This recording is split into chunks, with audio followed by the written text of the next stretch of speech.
Good afternoon and welcome back to St George's Park. Here we have the first game in Men's League 1 between MK Cyclones and Norwich Nighthawks. We just finished now, the Men's Super League is over. The last game on court was Leamington Spartans versus Sheriffs. Now we move into the afternoon session. My name's Dave Prestage, joined by... It's Sam Ward. You might recognise us from the Neutral Zone podcast. And having just seen us be taught a lesson from Spartans on the stream, we'll see who can follow that. We're in for a good game here. People haven't been following the league so far this season. Norwich are off to a flyer. I believe 1-3, lost 1. And MK, I think, won both last time out.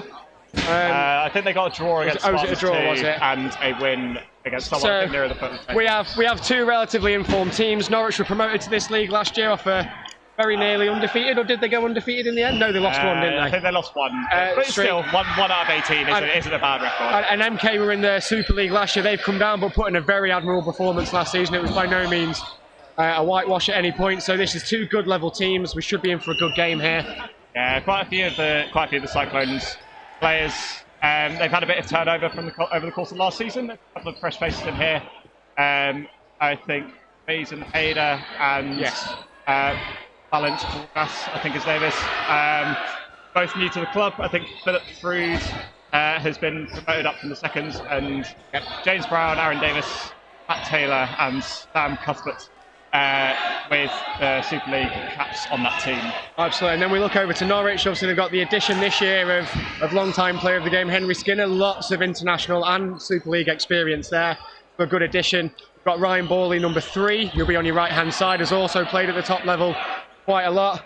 You've got the coach and captain, Tom Walsh, who's number 53, who's in a headband opposite you at the moment. And then they've got some very good players in the middle there. They've got very strong, dodgy, catchy players. So it's going to be a very balanced game on paper. So hopefully you're in for a good spectacle here. We're just having the last few warm-ups now. Balls are in the middle. Looks like we're about to begin in any second now.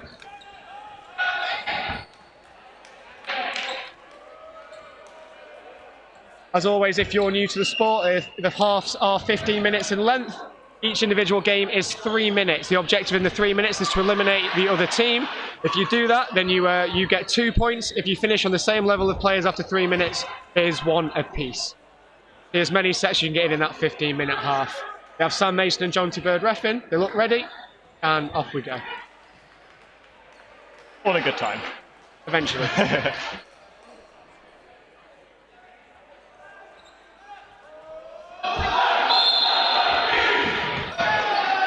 Good middle ball win from Skinner and a big hitter from Ryan straight away.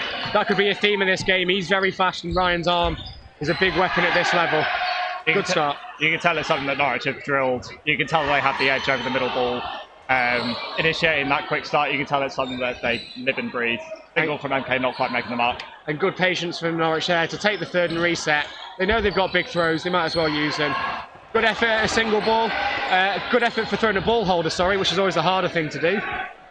Here we go. I noticed there's no Theo today for Norwich, who's been a big part of their last couple of weeks. Has a knee injury at the moment, so he's out. So hopefully he's feeling a bit better soon.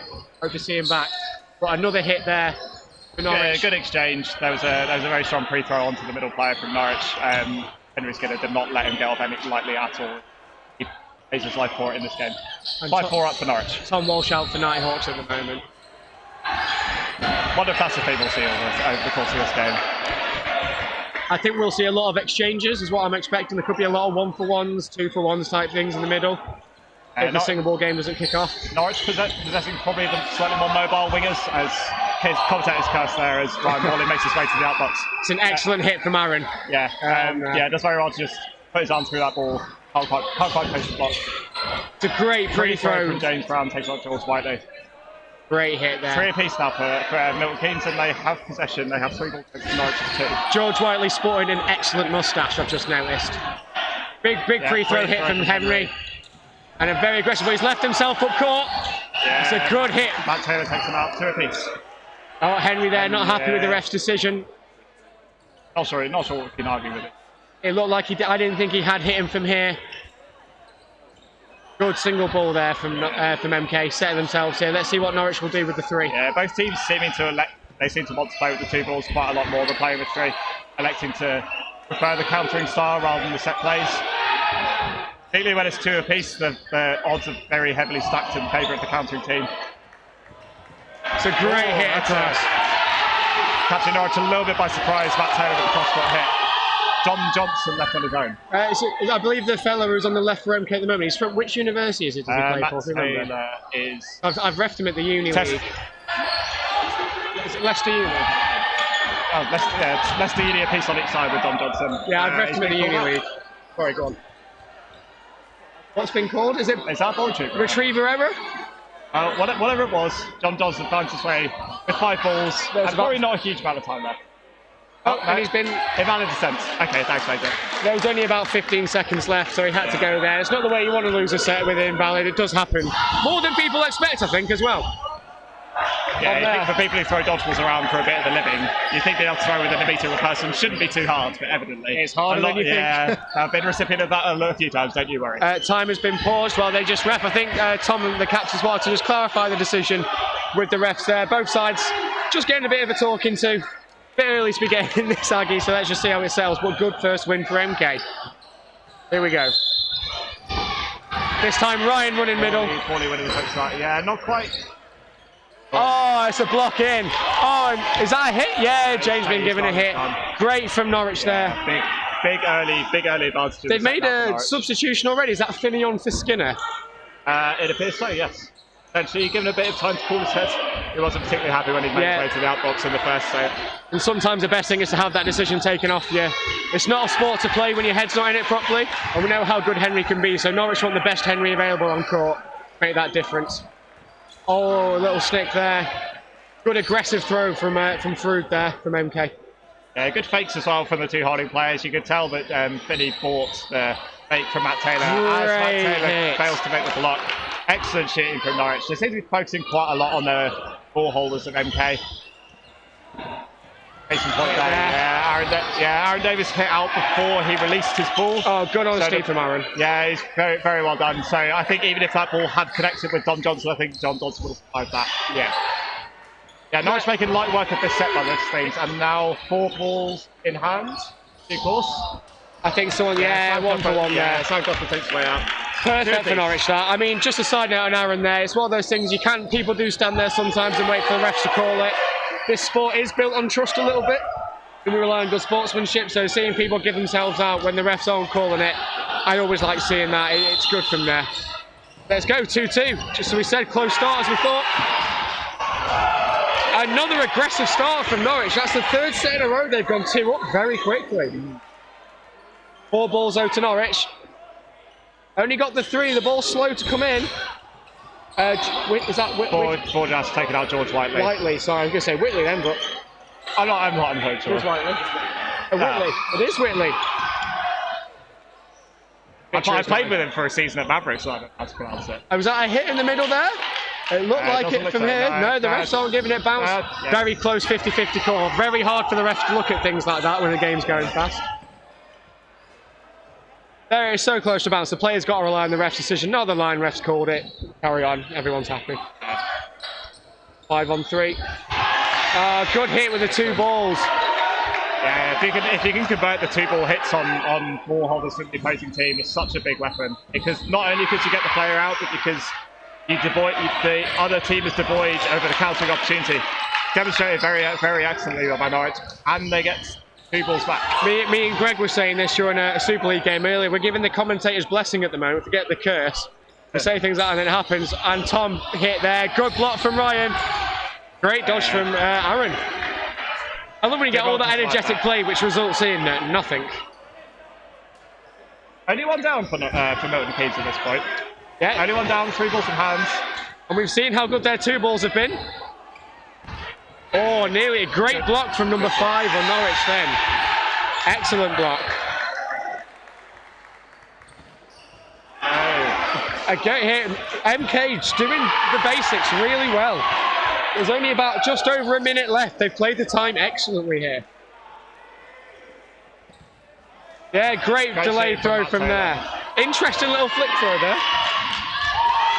Interesting and effective. Yeah, so just Milton Keynes' pure survivability has brought them back into this game. Oh, great honesty again. Like, I'd love to see a game played in good spirit. I had a perfect view of that one and I didn't think that hit him, so that's brilliant to see from that. Yeah, definitely didn't like a hit from up here, so fair play to him. And the subs made again. Henry is back on, and I believe Walsh has gone off.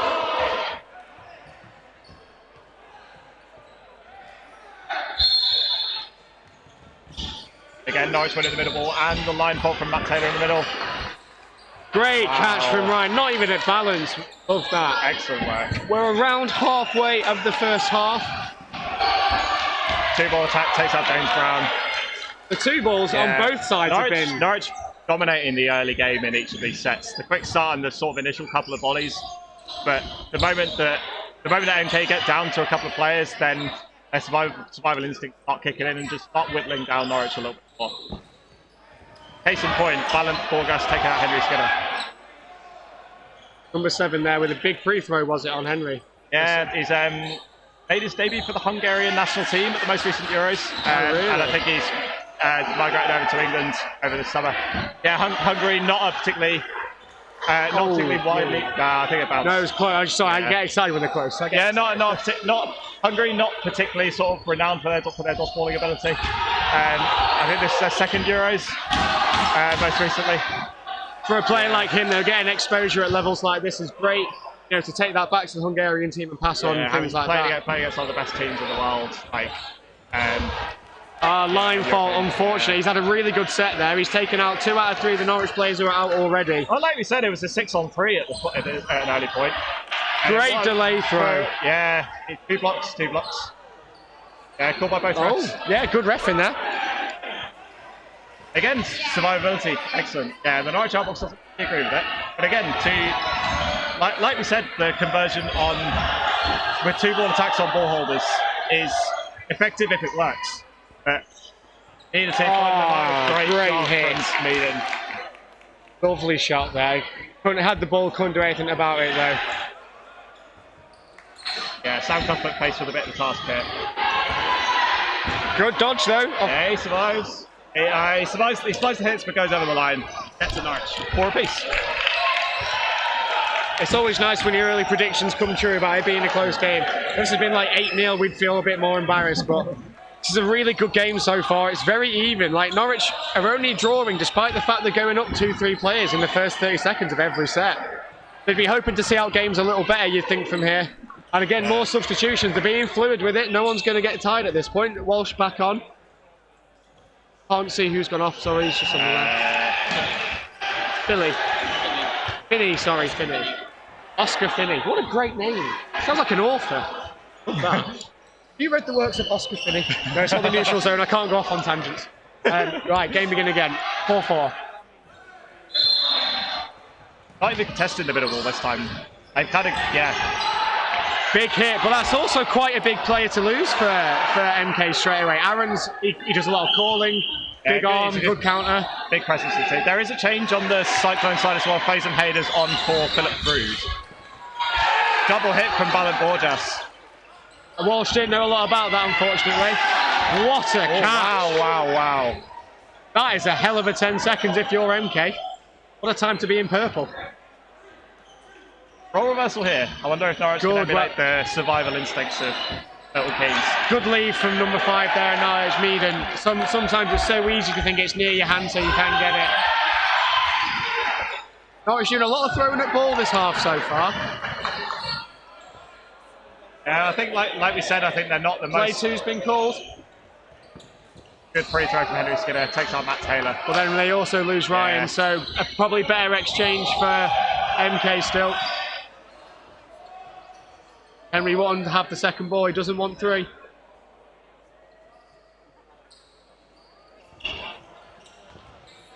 Oh, brilliant. Great hit from James. James Brown's having a stonker of a game so far. An underrated player.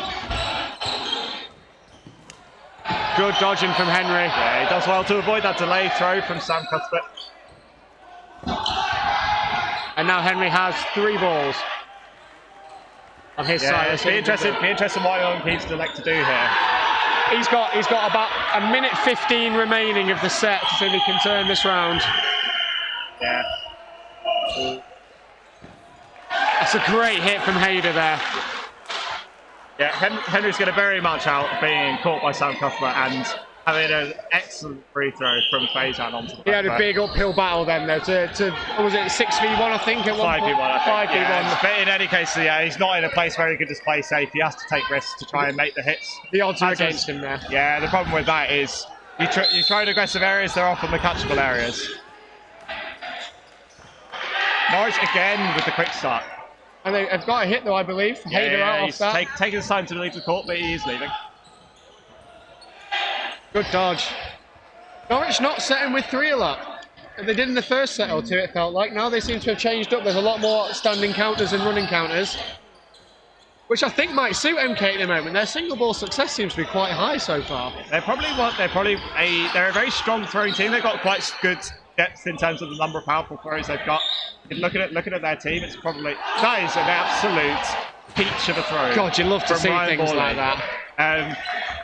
that. With Borjas, Davis and Brown, it's a fairly formidable 3-ball attack that they're looking at here. Ryan hit out, but a great revenge hit on Aaron straight after. It's a good outcome for Norwich there. They maintain the lead 5-3. Yeah, if they trade 1 player apiece each time, then they're going to win this set. Good dodge from Tom Walsh in the middle there. Good pre-throw from James Brown right at his ankles. He's been given with the shoelaces. Like the shoelace, wow, a great reffing to spot that. Yeah, you can forgive him for not saying that. Great hit. Now 3 balls with Norwich, 4 balls with Norwich. Let's see what they do here. Norwich doing a bit better in terms of going a bit more helpful level on their counters.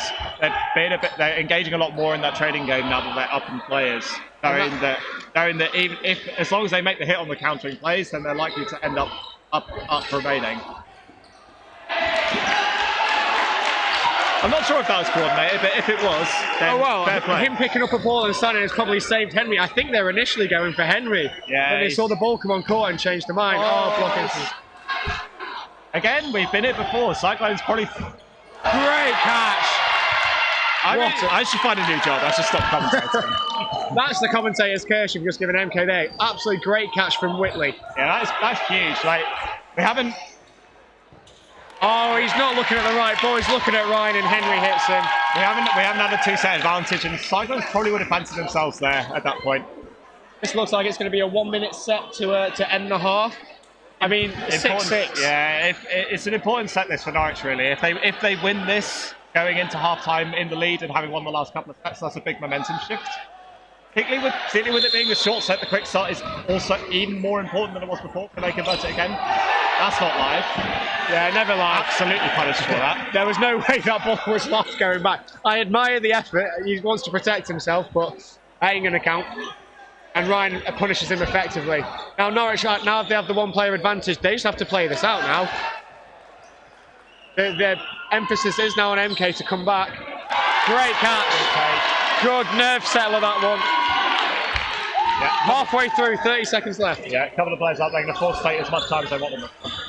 Again, the throwing a ball holder. Oh, it's a great hit. Wow, great. Oh no, was it line fault or hit? Either way, he's out. That's good for Norwich. This is a big uphill task for Cyclones.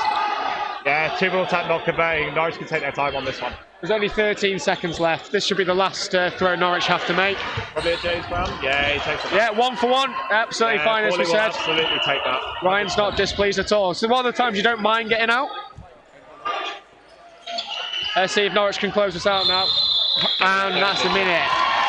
I believe that's the first time since the opening set Norwich have been in the lead. I think you're right, yeah. Going into half-time, which feels weird because, as we've said, they've been up by 2 to 3 players within a minute of every set. It'd be interesting, like both teams kind of like have a fairly obvious problem to rectify. Norwich need to be able to convert on the sets when they're up in players, and basically Cyclones need to just survive the early flurry. Whichever team can kind of negate what the opponent's doing well first might pose the upper hand in this game. But it's so absorbing contest so far. Just at half-time, or nearly half-time, on the other game in this league at the moment we can see going on is currently 6-4 to Manchester Worker Bees versus Bedford Rangers 2 as they approach the half. Just a little update from the other game in League One at the moment. But as we said, a great first half for Norwich. On the other court, if you hear that cheer, that is someone taking a great diving catch. Liam Ryder, having recently rejoined Bees, taking a very nice 2. I believe Workers are on the live stream later this afternoon. I think. I might be wrong, but I think they're on the live stream later this afternoon, so you might get a chance to look at them then. It's all misinformation to Alex Touch. Yeah, if I'm wrong, blame Alex. I'm sorry in advance, but no. Going back to that game, if you're MK now, what are you saying? Is it just we need to just be more aware at the start, like more movements? Because I feel like they're getting hit a lot of the time. It's not particularly near their feet. It seems like the throws that could be quite dodgeable. They've been varying up their kind of running style. They've played around with setting one player for the 2 left ball. That didn't work. They started not contesting the middle and sending one runner for each balls. Flick back to try and punish the quick start. That didn't really work either. They've started the last set was just a couple of failed blocks from when they with setting one player for each of the balls, with the intention of using that ball to then negate the quick start.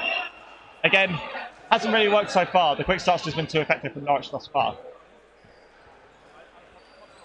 If you're Norwich, you're probably saying the exact opposite, aren't you? Because like, they're getting off to flyers, but then are they looking for catches too much? Are they just not? The movement's not quite big enough. They seem to be hesitant sometimes whether they're going to go for a catch or a dodge. You've got to make your mind up early.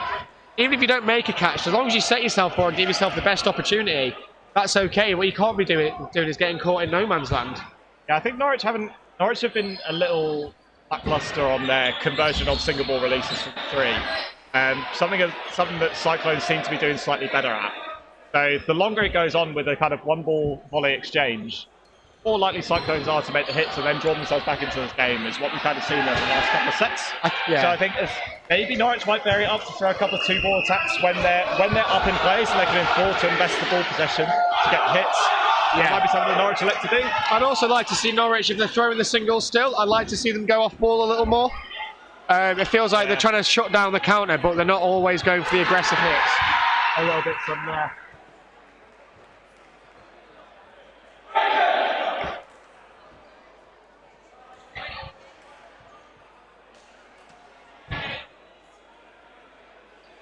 Right, here we go. Just giving refs the heads up that we are ready to go. And then here we go, second half begins.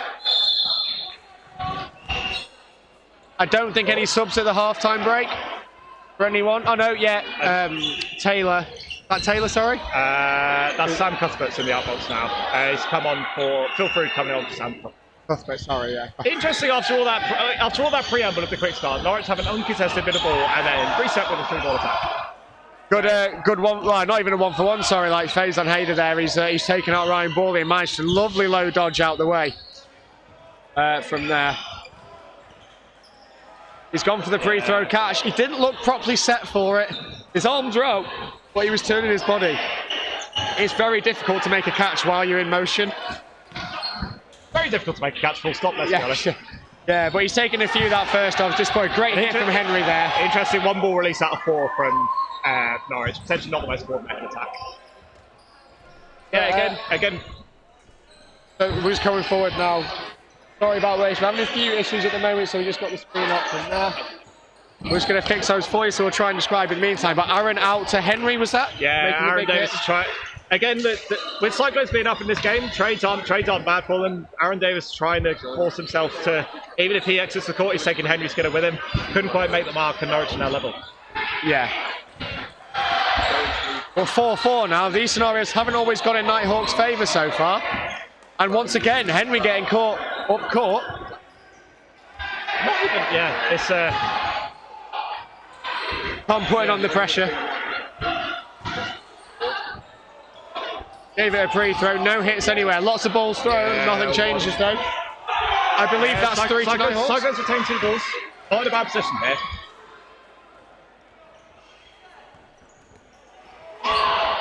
Great dodge there. He's done very well to survive. He's got a slight limp after, so I hope he's not hurt himself. But Not blessed with a pair of knee pads, dropping to his knees and still braving it on. Fair play, Matt Taylor. Tom going for the free throw again. Tom Walsh over there for Nighthawks. That's 2 in a row now. Not hit. This time they have 3 though. Now they have to be more aggressive. They've done well in terms of mixing up. They've done well in terms of mixing up what they're doing. They've been throwing a few more multiple ball releases, and again like cross court singles. Something that the Cyclones haven't really been expecting. No, not at all. A little more of a spinny throw there from Mr. Walsh. Very much a throw to bin off possession, which probably wasn't the wisest decision when he had 4 balls in hand. Good cover across there from the middle from Whitley, I think that is. Yeah, it sure is, yes. Yes, the man with the great moustache. That's a, coming to the end of November now. Good 2-ball attack, great there. Takes out, felt like he kind of stopped after the middle bit. Oh, Taylor got so excited there with the whole shot. Yeah, time before release. That's why Norwich had to go quite hell for leather with those counters. They're a player down with not a lot of time left. That's an important set for Milton Keynes to win. If Norwich take that and go 2 sets up for the first time in the game, having 1-3 on the bounce, that could be a real momentum shift. Yeah, absolutely. A bit of time stoppage here. I don't know what the rest are quite. They brought in both captains. We're just seeing here. Maybe it's something through the line refs. The points to the corners. Yeah, I wonder whether it's there's a bit of like general gesticulation from a lot of the players, whether they think they're securing hits or blocks that they thought were hits and all that kind of stuff. So I think there might just be a bit of everyone shaking hands and come back. A little bit of respite in amongst the players. They might take a little more stern to some of the pointing from here end. We'll see. Well, yeah, you're right. That's a really big set for MK. If they'd gone 2 down at the start of the half, that's an uphill battle. Then they have to go probably more aggressive than they have been, which isn't always the best way because there's some great running counters in that Norwich lineup. You don't have to give yourself up to be exposed to that if you can help it. Yeah, Norwich probably have the edge on mobility, kind of on paper against this Cyclones team, but Cyclones probably have the edge of throwing power. That's not going particularly poorly for MK because when they don't secure one of their uncontested balls. But here we are. They do well to survive both the quick start and the initial 3. Cyclones now with 3. Another substitution for Norwich again. Walsh has gone off. And Ryan Mallows has come back on. Very fluid substitution system by Norwich today. You don't always see it from teams sometimes. When a game is this close, they tend to try and maybe leave teams on if there's any momentum or make changes if they feel like there's something obvious they need to fix. But they've been regular throughout the whole game, so it looks like every 2 sets. Yeah, as people who have been involved in substitutions of teams in game, it's always a bit of a catch-22 when things are going well. Do you want to make changes to your team when you're securing points? But do you want to make changes to kind of keep things fresh? It's a. What's he called? Does Zoltan, sorry, think he's caught this? Yeah, that's right. Henry's gone off. Does Henry think it's catch and hit? I think he thinks that one of them went past his shoulder. From here, it looked close, but I don't think I saw anything. No, I was looking on the left-hand side where I saw Hayder gave a pre-throw middle when they called play ball, and then Ryan Bawley hit him out on the other side, so he's definitely out. So it's another headache for the refs in terms of whether Faison was hit out prior to Zoltan's catch. Yes. Because if so, then Hayder's out and then Zoltan's catch brings him straight back in. If Zoltan's catch was made when they still had 6 players on court, then Faison should stay in the outbox. So So he seems to be calling Hayder still out. Yeah, so the catch is good. Catch and no hit on Zoltan. The hit on Fraser Hayder was after the catch, therefore Cyclones remain with 5 players on. I'm learning you don't mess with the Zoltan at this point. I've got more, don't worry. Oh God. That's probably a good result there for MK though. Obviously Henry going off as part of that and Zoltan staying on. Matt Taylor caught fish in there. Good post throw from Dom Johnson. Very good post throw. Good block, Ryan. Yeah. Ryan is one of those players, when he's got a ball in hand, he is very hard to hit. He's very good at making himself kind of small behind the ball. You never really know what to do against a player like that, because you want to invest balls on him to stop him from countering, because he is that mobile and aggressive up court. But throwing a ball at him is often a bit of a waste of the ball. They were not quite making their mark. Here we go again. So Cyclones again down in the set. What was remarkable in this set compared to others, there wasn't an out for the whole first minute. Wow. Which for this game is very unusual. Here we go, 4 balls for Norwich. Yeah, Cyclones investing in 2-ball attack. Yeah, only having to release 2 and getting the hit is excellent. But they got to keep that, but they've just about kind of stuck a second ball. Although if I'm MK, I'm going to get that before we throw. Good calm play there from the two of them. They didn't get rattled. Dom Johnson tried his best to try and trade himself with James Brown, knowing that he backs his remaining 4 teammates to win a 1v4 against Philip Frood. It turns out he's also hard to hit without a ball. Yeah. Is Ryan. Like, good dodge from there. I mean, Taylor and Frood. No, I didn't say it's not Taylor's off court. Apologies. Brown and Frood, it's really good. Sometimes players get rattled. They hear play ball 5 seconds, which means they have to release that however many balls the refs call, for those unaware. Usually that disrupts the team flow. They have to change their call, their targets.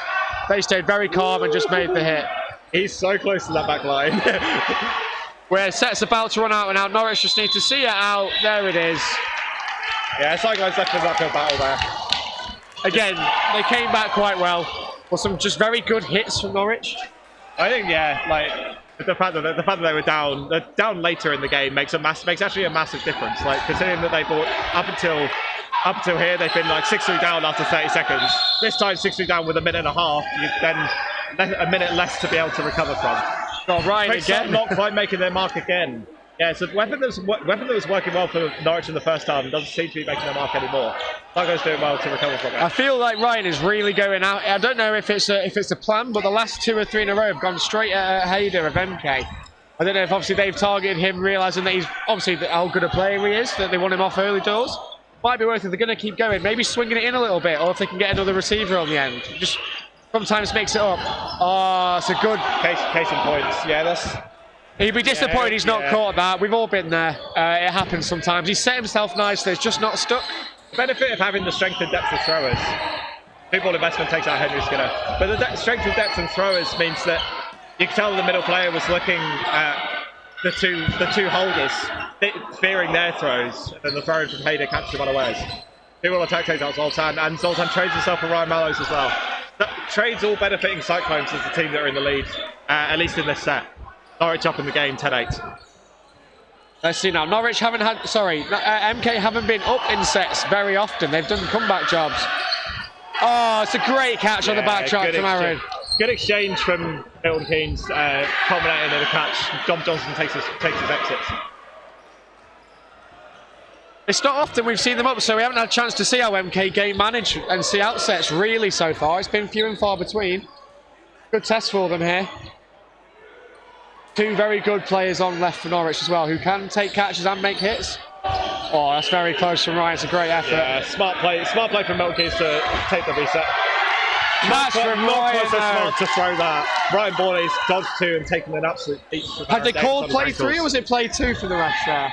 They called play 3, I think, which is a little unfair, I think, because the other ball, the 4th one, was only rolling back. Sam Cuthbert, though, avenging Aaron Davis and takes out Ryan Borley. Ryan will be disappointed, I think, with that, given how he's just done that work there. He doesn't have to release, he can take that ball back instead. We've only got about 45 seconds of the set left. Yeah, it's not too many volleys that Cyclones have to throw here. They can afford to be a bit more conservative, and Now they've got the majority of possession of the game, and they can afford to take as much time as they want on this. Yes. Even if they get called play ball, even. Yeah. Electing to beat play ball and throw a single. It's a smart move. It makes the countering opportunities to secure hits so much harder for the two Reading players. And the fact that the single was safe and at a ball holder means that it's very unlikely to give away a catch at this point.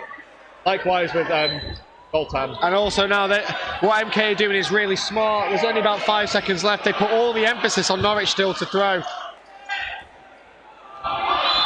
Time there. Yeah. Lovely game management from MK in that. Done again. Milton Keynes' survivability in the late game is what really is causing the damage for Nighthawks.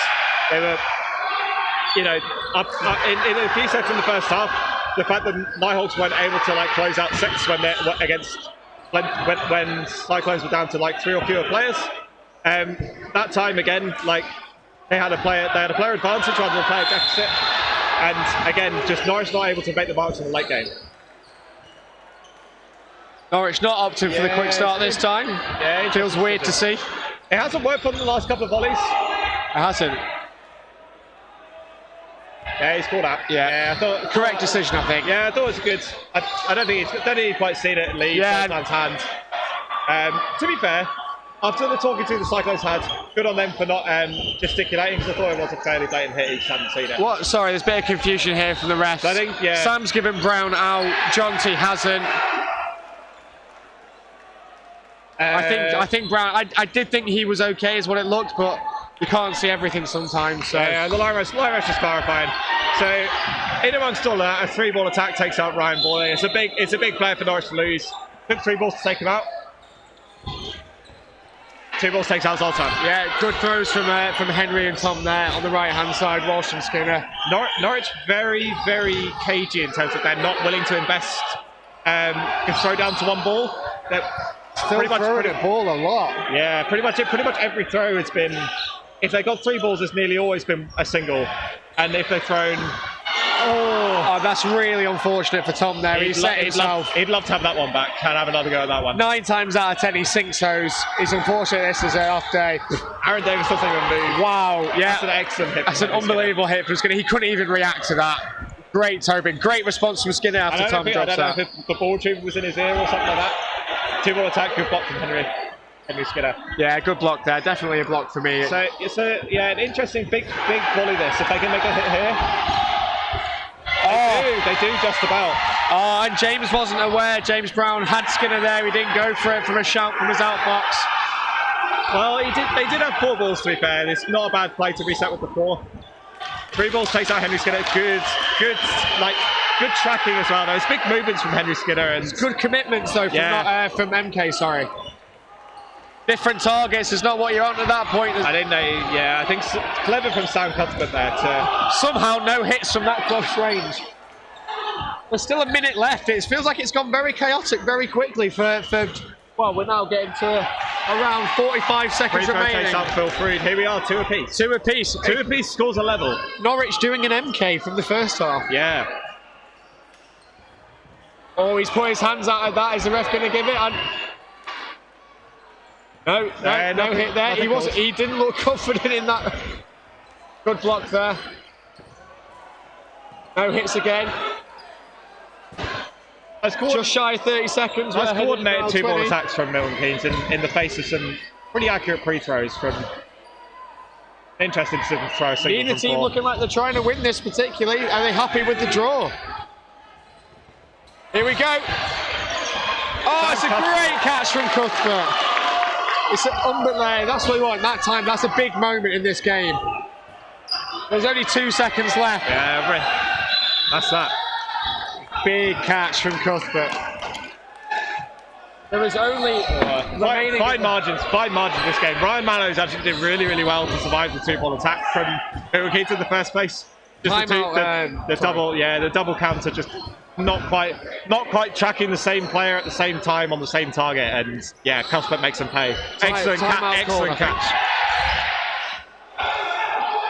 Just seeing left of the half, we have around 2 minutes left of the half, and I believe that makes it 12-10 to MK. They're just updating the score now. There you go. One of the first times they've been ahead since they went about 4 up, and then it's been set a piece, hasn't it? So yeah, it's a big team talk for Norwich now. Yeah, it's been tit for tat throughout. I mean, yeah, it wouldn't surprise me if Norwich end up taking the next set. I don't think any team has opened up a 2-set advantage at any point in this game. They've been trading blows all day. Yeah, I thoroughly think, excellent game so far. I think the difference in those last few sets is Norwich haven't really changed up the dodging style. There's a lot of the same people are either jumping or doing a little sidestep. There's, I think, some variation. A couple of laterals from people could make a big difference. I think it's have to see if they're saying that now. I always would love to be a fly on the wall in some of these team talks in a game that is this close. Because I think Norwich would lose top spot with this, potentially on other results depending. I believe they top. Tested my memory on the. Oh no, sorry, Bedford Eagles are top. Yeah, say, yeah. Sorry, boys. Norwich is second for into the day, so they'd be hoping to keep pace with Bedford, who obviously yet to play. Yeah, and like. Cyclones, I think, were either third or fourth at the start of play. A final score from the other court. Manchester Worker Bees have won, I think it's either 18 or 16-6. 18-6. 18-6 against Bedford Rangers seconds. Good result for Worker Bees. Big statement win for Worker Bees. That rockets them up the table very nicely. I think, to be honest, they might overtake the loser of this. Yeah, if it stays that 2 minutes called by ref Sam Mason, left of the half. If you're Norwich now, you need to try and win this within the 2 minutes and force that minute set. If you're MK, time is your friend. It'd be interesting if Cyclones go down in this set, whether they elect to play it out to completion. In which case they'll take extra shot from Philip Reed. So after us picking up Ryan Borley's unhittability, I'm so sorry, Ryan. Makes his way to the outbox. I feel partly responsible. It would be an interesting quandary that Cyclones find themselves in, like whether they. If they go down in this set, and whether they elect to take a draw in the entire match, or would they take a minute set? Potentially with Norwich, with the way that Norwich have been playing in early sets, you probably would back Norwich in a shorter set.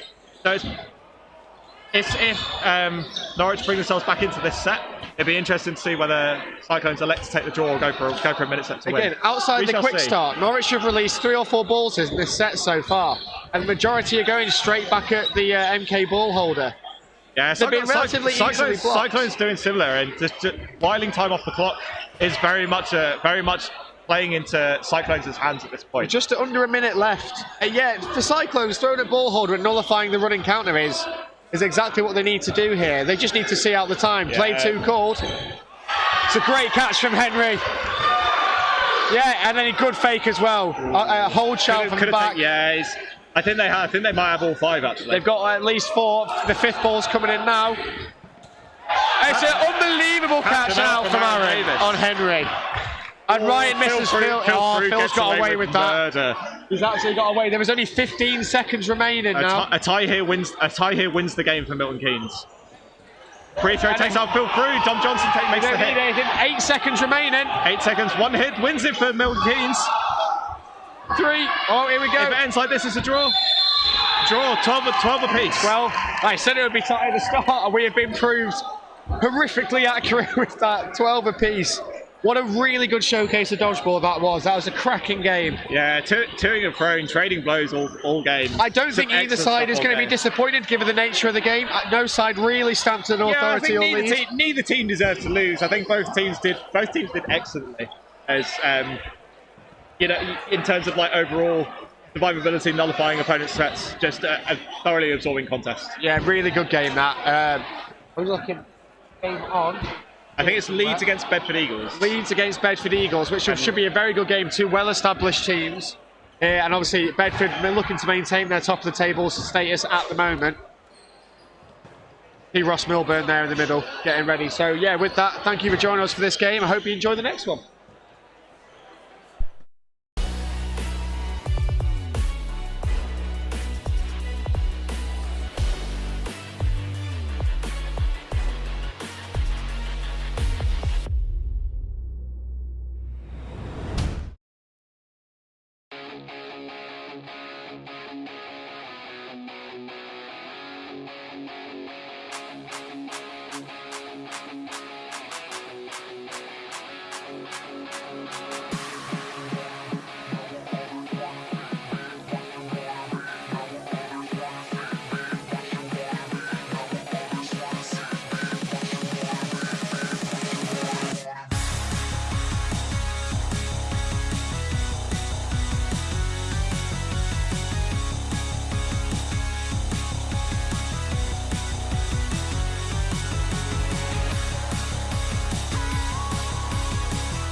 Hello and welcome to the next stream of Men's League One. I'm Dom Smith. I have just been behind the operator board, but now I'm on the mic, joined back again by the lovely Sam Ward. You thought it was Dave, but it's me again, I'm afraid. Sorry. Yeah, so we're here to commentate in this big game. It's a top of League One clash between... Oh, is it a top actually now? Bedford Eagles are certainly top, and I think Leeds is sort of in the mid-table chasing pack. Yeah, Leeds, you'd expect to be higher up in the table, but the season's still young, so let's see what happens today. Come off to quite an aggressive start. Leeds not quite full strength today. I think they're missing Ryan Wolf at the very least. So Ted Gossart-Dumble sees himself on the right wing, either one in or in the middle. And that's a great attack on Matthew Josiah. When you got four balls, if there's one person you want to use it on, it's Matthew Josiah, 100%. Quick word on Bedford Eagles. So they start the day top. They won their. I think they are serving. That is a brilliant hit from Ted Dumble. They are serving the remaining 2 minutes of a yellow card, and so that's why they started this game with 5 players. Ted Goshawk-Dumble fighting the heels of Marcus Briggs there. End of the last game last week. Oh, and a brilliant shot, Nick Garland there. Yeah, John Rudland there last week finding himself with a yellow card, leaving him with 2 minutes left. Should be able to go back into the box in about 48 seconds, but at this point they have to play with 5. Oh, unlucky of Ted to miss that block, losing control of his ball. As we hit around the halfway point, we see Leeds 5-2 up. Yeah, Leeds elected to play this a bit more conservatively, elected to throw a single ball to try and just while down the time rather than necessarily going for multiple ball hits. Same again for Nick Garland, putting it very safe, no chance Tom Wilkinson can catch that. Yeah, so just going to be a very slow finish to the start, I believe. With 1 minute 10 left, I don't expect Leeds to be giving this away. Single, safe singles. Go. Yeah. Bit of tries finding the Bratton, who I don't think I've seen play for Leeds so far this season. He might have been playing for the Barnowls in League 4, but I think this is his first taste of League 1. League 1 brilliant shot from Adam Walker. The former Steel alumni taking out the former Trent alumni. Things you love to see. We don't have the biases here. I don't call it bounce. I take that back. Oh, Tom Wilkins unlucky with that. Yeah, played that exactly as he wanted to. So the pre-throw distracts Nick Garland and Adam Walker, and the single ball from Ross Hamilton Milburn takes the long trajectory, just can't quite make it stick. As I've just seen in the chat, also missing on the Bedford side is Foster Bailey. Oh, I hadn't noticed that. Usually a core winger on that team. So. Yeah, obviously Matthew Josiah, what hasn't he won in dodgeball, finds himself in League 1 with Bedford Eagles today. Controls a lot on that right wing, but often what gets under, no one player can quite lever due to a league title, so the rest of the other players are having to work their magic. Losing Bailey on the opposing wing. Is that Marcus Briggs finds himself out there to start with? You say how one player can't win a team, but if there's one player who could do it, that's probably it. It's Matthew Josiah. He has such a domineering force on that wing. A bit of confusion there. So the shot from Marcus Briggs hits Adam Walker on the foot, and it pops up to Ross Hamilton Milburn. Yeah, that's why Walker goes to the outbox and comes straight back in for the catch, and Marcus Briggs leaves the court as well. Oh, the little swerve on that takes out Dratton. Brilliant shot from Josiah. You notice with the Bedford Eagles, when they are backtracking, you often see that middle ball pop straight back out to Matthew Josiah. Well, it's an interesting strategy. You want to utilize this throw because why wouldn't you? It's an absolute cannon. But the flip side is if you throw, you're often the most vulnerable target on the reply. Good shot from Shane Wharton, and it's same again. Shane Wharton was being after thrown by Ted Dumble, but at the very least, the ball that was passed to him from Wilkins, able to use it for defence. Same again. It's a very unconventional strategy. It's down. Adam Walker. That's a real shame. Looks disappointed in himself. It is one of those, when you jump in the air, you lose that control of it. The amount that I've dropped jumping in the air, it's so tough to keep that secure. The amount I've dropped, full stop. You even get balls thrown at you to catch. Brilliant catch from Shane Wharton. The free throw takes out Nipball and the catch from Ted Dumble. Massive swing for Bedford Eagles here. Nick Garland left on his own with 2 balls. Nick Ball not happy that wasn't a catch and out. Very good. I had to play 1 punt per day. And the set goes to Bedford Eagles.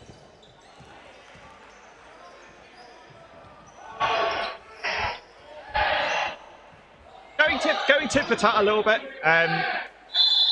They went down 3 apiece until that, and that one ricochet catch, if Adam Walker had secured that, you could have been looking at a 4-0 scoreline. But you think that Josiah would have been out and Leeds would have been back up to 5 players. Instead, they find themselves a player down. Yeah, it's big moment in that. Big moment in that set. It is a game of milliseconds. One thing goes wrong, it's usually within a second, which swings the game around. So Nick Garland off for Frankie Bell, I think, by the looks of things. Frankie Bell has come on. Yeah, Nick Garland seems to have ball retrieving now. Whilst this is men's league, you are allowed women in your team as well, because it is essentially mixed. So that's why we have Frankie Bell on court, a phenomenal catcher and dodger. Yeah. Ooh, he was I think he was okay up until that point. Yeah, he couldn't quite get himself in. dancing with that line there. Just like dominating territory here. Yeah, nice timing from Leeds, that, to be fair. The whole point of Josiah being up court there was to try and disrupt the throwing timing, and Leeds not biting. They just take the 3 balls and just being like, yeah, you're not surviving this. Not if we have anything to say about it. 2 balls don't quite find Nick Ball. it is the battle of the birds. You got the Eagles versus the Owls. And I think in nature, I'd probably back an Eagle in that fight, but we shall see. Level here.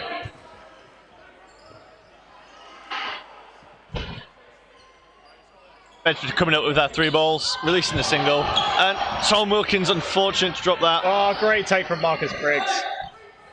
Yeah, I feel for Adam Walker there. He had to release because the Marcus posts through to take out Milburn, and the ball was ricocheting up into a dangerous area. Adam covered through so that Marcus Briggs couldn't secure the catch, and there was ricocheting back over, and yeah, it results in Marcus Briggs focusing his attention on the ball in from Walker, and secures that catch even more valuable.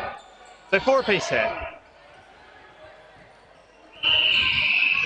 Real slow ball coming on there, 3 balls.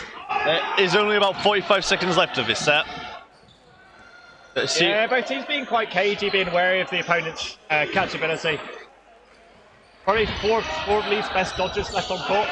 Excellent blocks from Ted Dossel. 4 balls now in the hands of Leeds. Josiah electing to let another player have the ball. 3 balls takes out the middle player, number 14. I see who it was. He's now 1 player up. 3 balls in hands. 3rd ball in contested territory. There we go. And what do you do here as Leeds?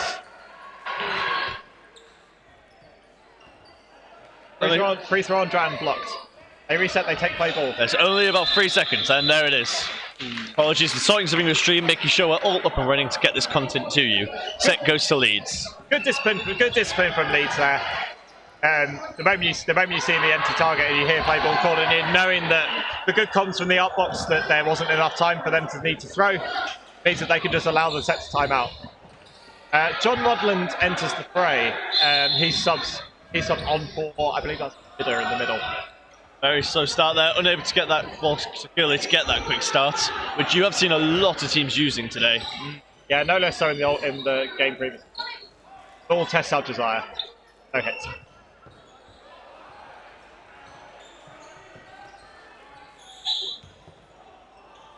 Very good control by Bedford. Unsurprisingly, a lot of attention focused on Josiah.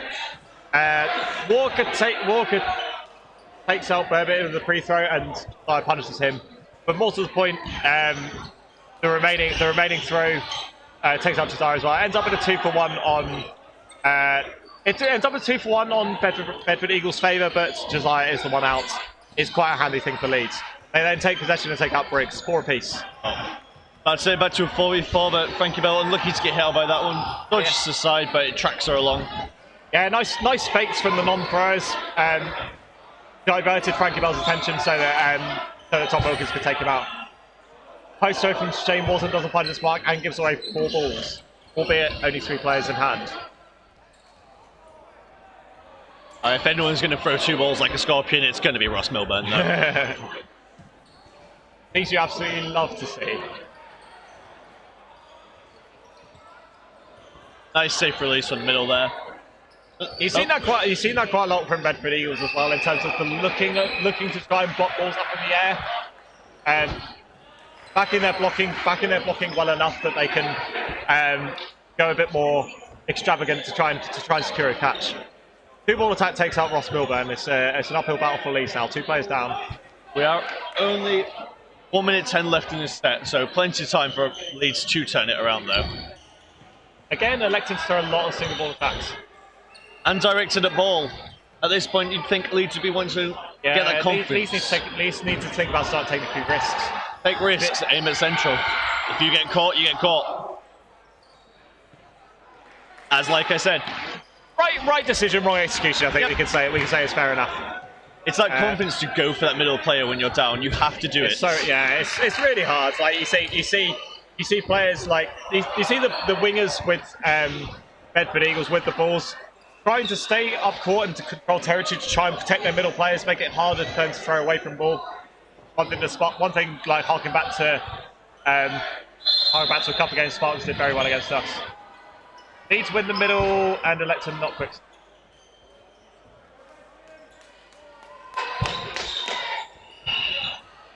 Good initial start from Adam Walker, takes out the middle player. If Bedford have subs, yes they do. They do have subs, they can rotate. I think they have 1 sub tonight. It looks like it, yes. Adam Walker tries to catch Marcus Briggs. Can't quite make a stick. Always a risky move. 2-ball attack takes out Ross Hamilton move, and the ricochet catch from Marcus Briggs brings back the middle player. But Matthew Josiah just get hit on that left wing as a compensation prize. Yeah, side to side level. 2-ball attack from Bedford Eagles takes out Dratton in the middle. An interesting multi-ball game we find ourselves in. Like, up until now, both teams have kind of been electing to keep hold of 2 balls and throw a lot of singles. This time it's been a very chaotic multiple exchange. Marcus Briggs kind of caught fishing a little bit from Frankie. Yeah, I was going to say, it was a fantastic paired throw though, going just to the left of him. No chance of him catching those. Yeah, I think if he'd set himself where he initially was, he might have stood more of a chance. He was kind of going one way and then his hands to Yeah, you've got to commit to one or the other. You kind of semi-dodge, semi-catch. You've got to do a whole of one. Let's just not talk about my game earlier where I got hit. You getting hit? Never. Nah, it doesn't happen.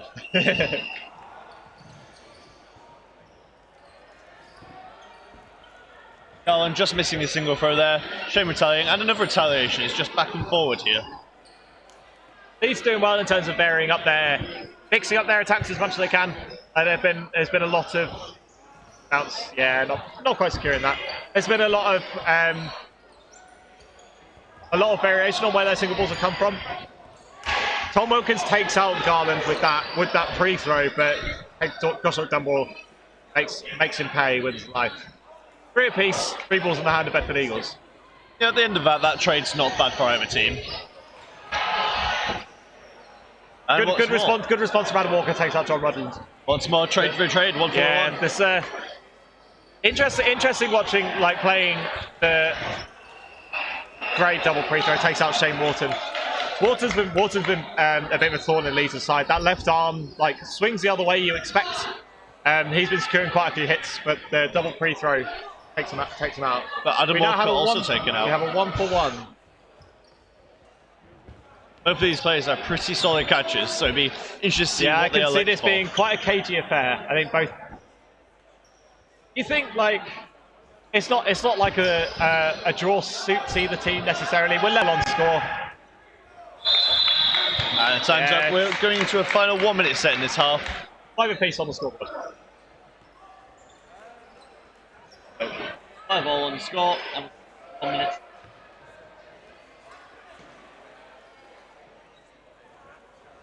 Just 1 second while we start off the scoreboard. We'll do audio description as best we can.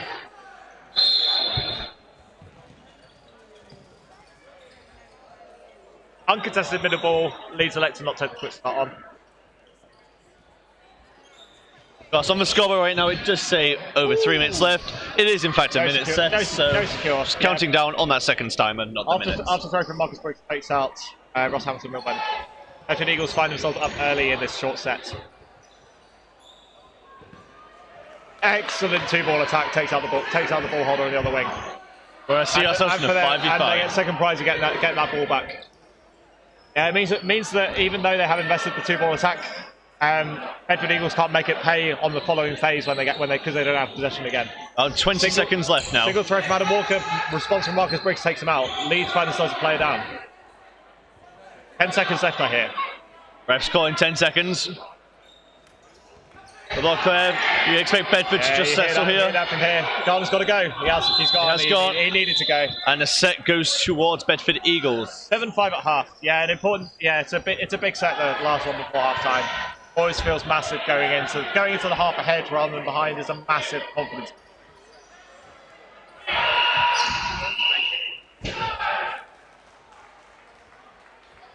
There you go. The scoreboard's all updated. We are now 7-5 to Bedford Eagles going into this second half.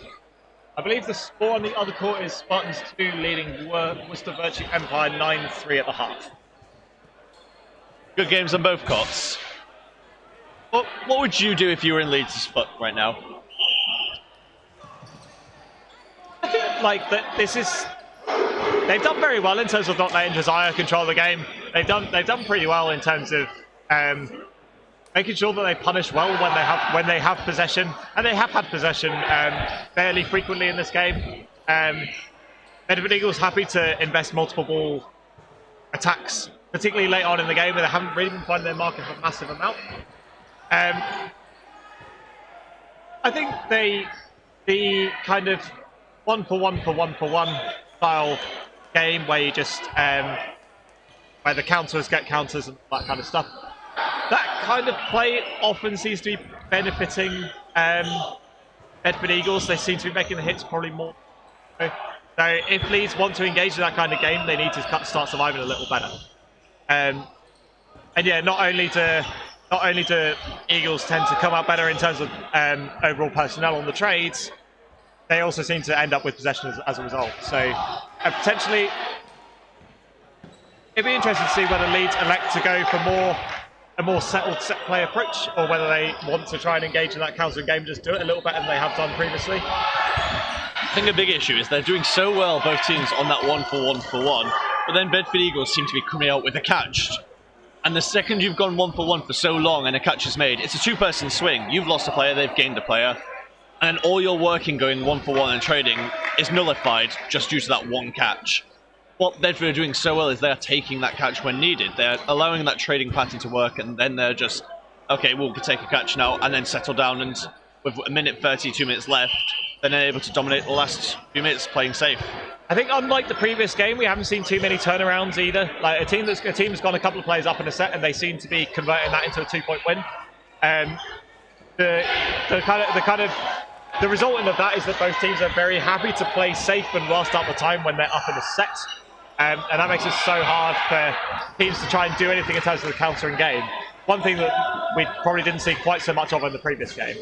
But yeah, we haven't seen too much from quick starts from Leeds. They seem to be winning the ball with fairly impressive regularity at this point.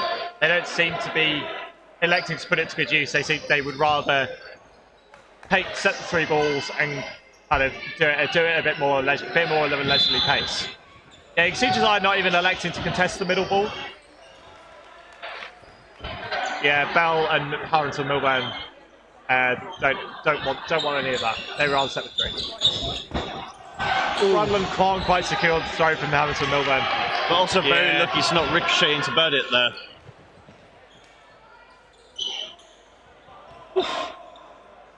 You can never quite tell where it's coming from. Good fakes from Burdett and Briggs in the middle, and disguising the throw from Josiah. And even then, the throw from him spinning around and nearly hitting Frankie Bell. Leeds opting to be a bit slower into this half. Yeah, Milburn doing well to try and punish Briggs just kind of Briggs does well to get out of the way. Matthew Josiah looking for that ricochet catch. He thought about it. He wondered whether it was worth trying to secure the catch for Garland. And there's the risk you have of putting that middle ball straight to the wing. Yeah, it's if the time is not quite spot on. If the time's not quite spot on, then you end up having 2 balls too many for the player to deal with. Leeds find themselves 5-4 up in this one. Leeds also seem to have cottoned on to the fact and a wonderful catch there. Yeah, Leeds have cottoned on to the fact that the middle player is always passing it off to the wing player, so they're just targeting that middle player now. Yeah, and putting it in slightly earlier as well, and try and make sure that their ball arrives at the same time. Post throws from Hamilton Milburn takes out Rudland for the second time this set. Yeah, they invest 2 balls and can't quite convert the hit on Nick Garland. 4 apiece. Here we go. Oh yeah, nice little delay throw. Nice little delay throw takes out Midder on the way down. Brilliant dodging from Nick Garland. Huge athleticism from him. I'm watching Nick. He's such an athletic player. Yeah, he's got some serious height on that one. Especially on this wing facing Matthew Josiah. It's such a tough feat. Oh, brilliant. Oh, and that final tracking shot, once more, but delay on it. He really wanted to catch Frankie Bell there. He could tell he was strafing across for it, not even looking from the final delay ball. Just finds his mark on his feet. Garland again doing well, and Wharton takes a risk to try and take out Milburn, and Garland makes him pay. Burdett's already taken a catch in this set. He caught Nick Ball earlier. Interesting, because Leeds seem to be very cagey, like we said, in terms of not electing to throw all 3 balls to just secure the hit and end the game. They're just happy to very safe singles to last out the time. Well, only 10 seconds left. Case in point, yeah. Why take the risk? Like, there's no reason to take the risk giving away. Even if you're giving away 1 catch. Even if you give away 1 catch. And there's the game. Go towards Leeds. Evening it up, 7 apiece. Important set, like we said previously. It's an important set to win for. It's an important set to win for Leeds. If they go 2 sets down and straight after the half, it's a pretty tall order. Again, Bedford not opting to run for that middle ball, settling in with the 3 balls for Leeds. But Leeds not doing something with it. They're playing slow this set. Oh, John Rudland catches the ball slightly too late out of the hand and just leaves his hands out. Look on a bit fishing there. Josiah's moved to the middle. He started at 3 and now with Rudland out he's at 2. Burdett and Briggs on the wings. Yeah, I was going it's an interesting shadow. You can tell he's been targeted a huge amount.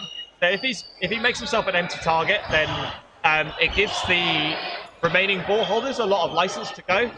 It also, as a kind of an aside, if they have 3 balls, then releasing from the middle is often a much better way of nullifying the opponent's countering opportunities. So often if you have a massive throw in the middle, it's a very good way of securing hits at little risk of the counters coming in. So it's a bit of an interesting switch up. It's a very different prospect for the Leeds 3-ball attacks now that they've got 2 slightly different people in the wings and in the middle. But you'll have imagined Leeds have planned for a lot of situations, and putting Matthew Josiah in the middle is likely not one of them. Very true. 3 very excellent catches in the middle. Oh, that's unfortunate from Burdett. He trying to post throw Nick Ball. Ball dodges out of the way and Milburn takes an easy one at the back. Big fan of that, Milburn. Briggs pulls it. Oh, no chance. As much as he'd love that to stick, no thank you. Yeah, like we say about that passing on the ball, there was an extra thing for Wharton to do on the backtrack, was to deal with the ball being passed around. Leeds taking full advantage. 2 balls on Garland, and 1 ricochet. He takes a hit, but the ricochet takes out Marcus Briggs. Garland comes straight back in as a result. It's a 1v6 with Josiah with 1 ball. Here we go. Got a minute to win a 1v6. Can he do it? 2 safe attacks. Yeah, Josiah not looking for the catch just yet. Head itching to go with Garland there.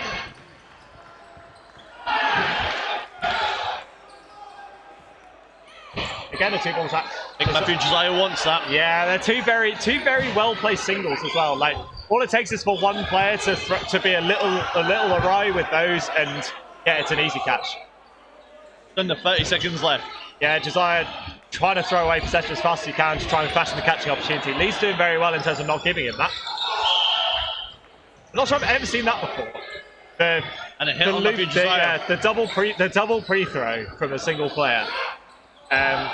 Garland does well to leave it alone, and the 2-ball attack catches him fishing. Still plenty of time in this half. We've got 8 minutes 40. Yeah, it's only one set in it. Leeds only one set up. Probably the most convincing set win we've seen so far. Leeds only losing a player, I think, when Garland's hit out was subsequently Ricochet caught back in. Leeds doing very well to survive a lot of this. Post open, Josiah takes up ball. And Matthew Josiah is having none of it, and he's going straight back to that wing.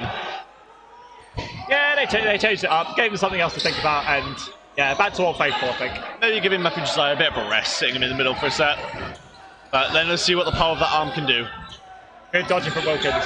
Good dodging from Garland. Excellent work.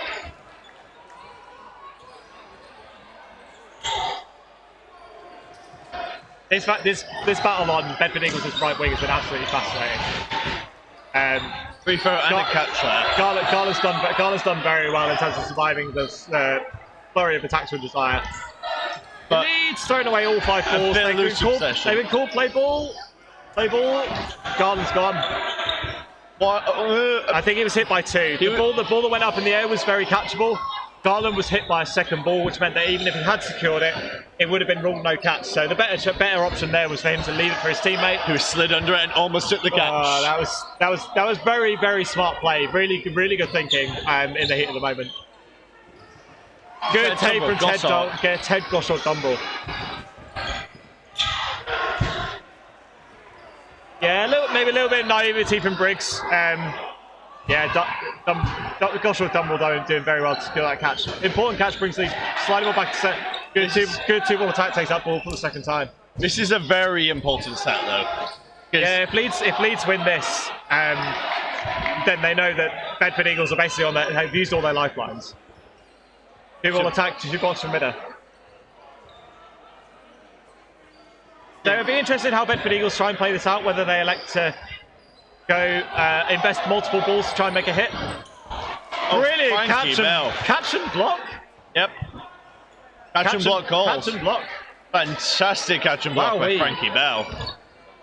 Excellent work. You can never underestimate her. She's so agile and so good at that block. Adam Walker blocks the pre-throw from Josiah, and things will up at And with 35 seconds left, they've brought it back to only a deficit of 1 player. Yeah, Bedford Eagles still up, still in the driver's seat here. Oh, not anymore after that. Brilliant catch from catch and line fault, it seems. Line fault, no catch. Line fault before catch, very unlucky, and that's what we talk about. Good heads up from the repping team to be on that course. And that's what we talk about with second swings. All it took was that 1 second where he line faulted. That could have swung the whole game. Yeah, but you think that they now stand at 9 apiece. If that catch 6 and Dumble's in, Leeds are 1 set up. Leeds are 1 player up with possession with barely any time left. You probably back Leeds to win that game more often than not. I think we've got a pausing of time here. I think Leeds have taken their time out, I think. Yeah, it's really real fine margins this game. We said earlier about what Leeds needs to do, and now they have started to switch this on. This second half is completely different to the first. Slowing it down, they're not focusing Matthew Josiah so much, they're taking out those middle players more, and they're just ignoring him. Nick's doing a great job holding him down, and just waiting for him to make a mistake, for him to then counter-attack. And the moment that Josiah is pinned down a little bit more, and the more it fashions up the catching opportunities for the rest of the team, you saw that in that game with catches from Frankie and from Ted, albeit a line fault, kind of making it not stick. But the opportunities are certainly there for Leeds to take these catches. If they start making them, then it changes the complexion of the game massively. Be interested whether Bedford Eagles try and dial in their aggression with their hits a little bit more. Try and put them away from the more catchable areas. Yeah, we'll see. Josiah again, starting in the middle. I don't know if that's just a quick start thing, but he's sticking in the middle for now. Rudland's been stubbed back off for Burdett here. It looks like he's receiving that ball and then straight out to the wing. Yeah, smart play. If you know you're never going to win the middle ball, the best you can do is be at a point to respond on the quick start. And yeah, why wouldn't you want your best thrower on that? Yeah, it's this battle on that right wing, isn't it? Between Matthew Josiah and Nick Garland. Throw for intent, not quite finding the mark. The ball goes back, so Bedford Eagles don't have the opportunity to counter. Needs to reset again. 2 balls on Matthew Josiah, 2 blocks. Always astonished me how he can do that. He's such a domineering guy. It just makes the game look so easy. And he just Brilliant. blocking 2 balls is no easy feat, and he just stands there and does it with ease. Eyes in the back of his head to see that pre-throw from Ted Dumble. But that is that years of experience that Matthew Josiah you can tell he's had a few balls thrown over his time. 2 balls find Nick Garland. That's a big hit from Bedford Eagles. Well, they find themselves 1 up in this set. I expect to see lots of catches to swing this around from both sides.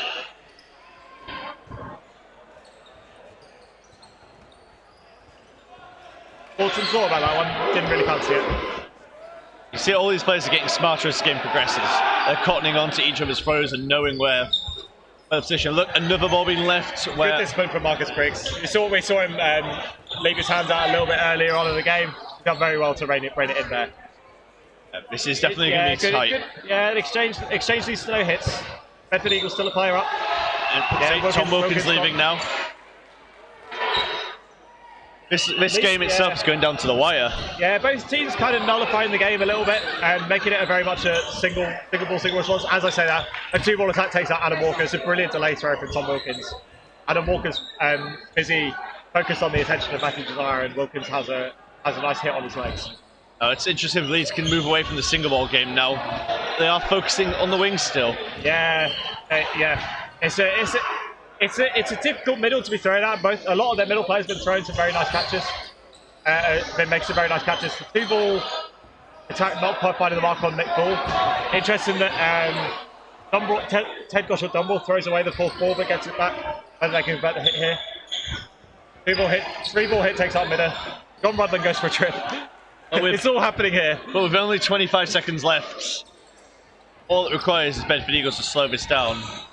Free throw for Nick Ball. There's a ricochet catch in there. And a ricochet catch, is it? Nobody's walked. Oh no, Shane Walton's walking. Shane's gone for it. It's a hit. If it's a hit and a catch, then it should be 4 players apiece. Should be 4 apiece. If there's no hit from the free throw, then Shane Walton's out for being caught, and Nick Ball's out for being hit. So Nick Garland, I think, re-entered the court. Big swing, bringing back in Nick Garland. Yeah, like we kind of said, I think there's just a bit of debate amongst the line refs as to whether the catch was on a live ball or not. Always difficult to track when there's 3 balls coming in, whether the ball that popped up for a catch was actually live or whether it had been down into the floor or something like that. So what you're saying is they are saying no catch. Yeah, I think the ball that was caught was actually one that has either been grounded or bounced at some point. So Wharton survives. Nick Ball does not survive. It's 5-on-3 in Bedford Eagles' favour. About 10 seconds left too. Yeah, Leeds have 3 balls. With less than 10 seconds left now. Very smart from the Bedford Eagles wingers to put on that pressure and disrupt that 3-ball attack. Leeds needed to take possession to try and make the hits, and Bedford Eagles doing very well to nullify that. The hit from Ted is too little too late. It's 4-3 to Bedford Eagles. They go 11-9 up in the game.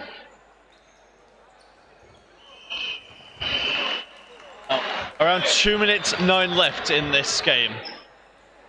So again, we were in this kind of situation where if Leeds do go up in this game, whether Bedford Eagles elect to play it out for a draw or whether they elect to step up for a minute set. Because they know that they can finish the game at the end of the set if all players are still on court. Even if they lose that set, they tie the game. So it's really coming down to the wire here.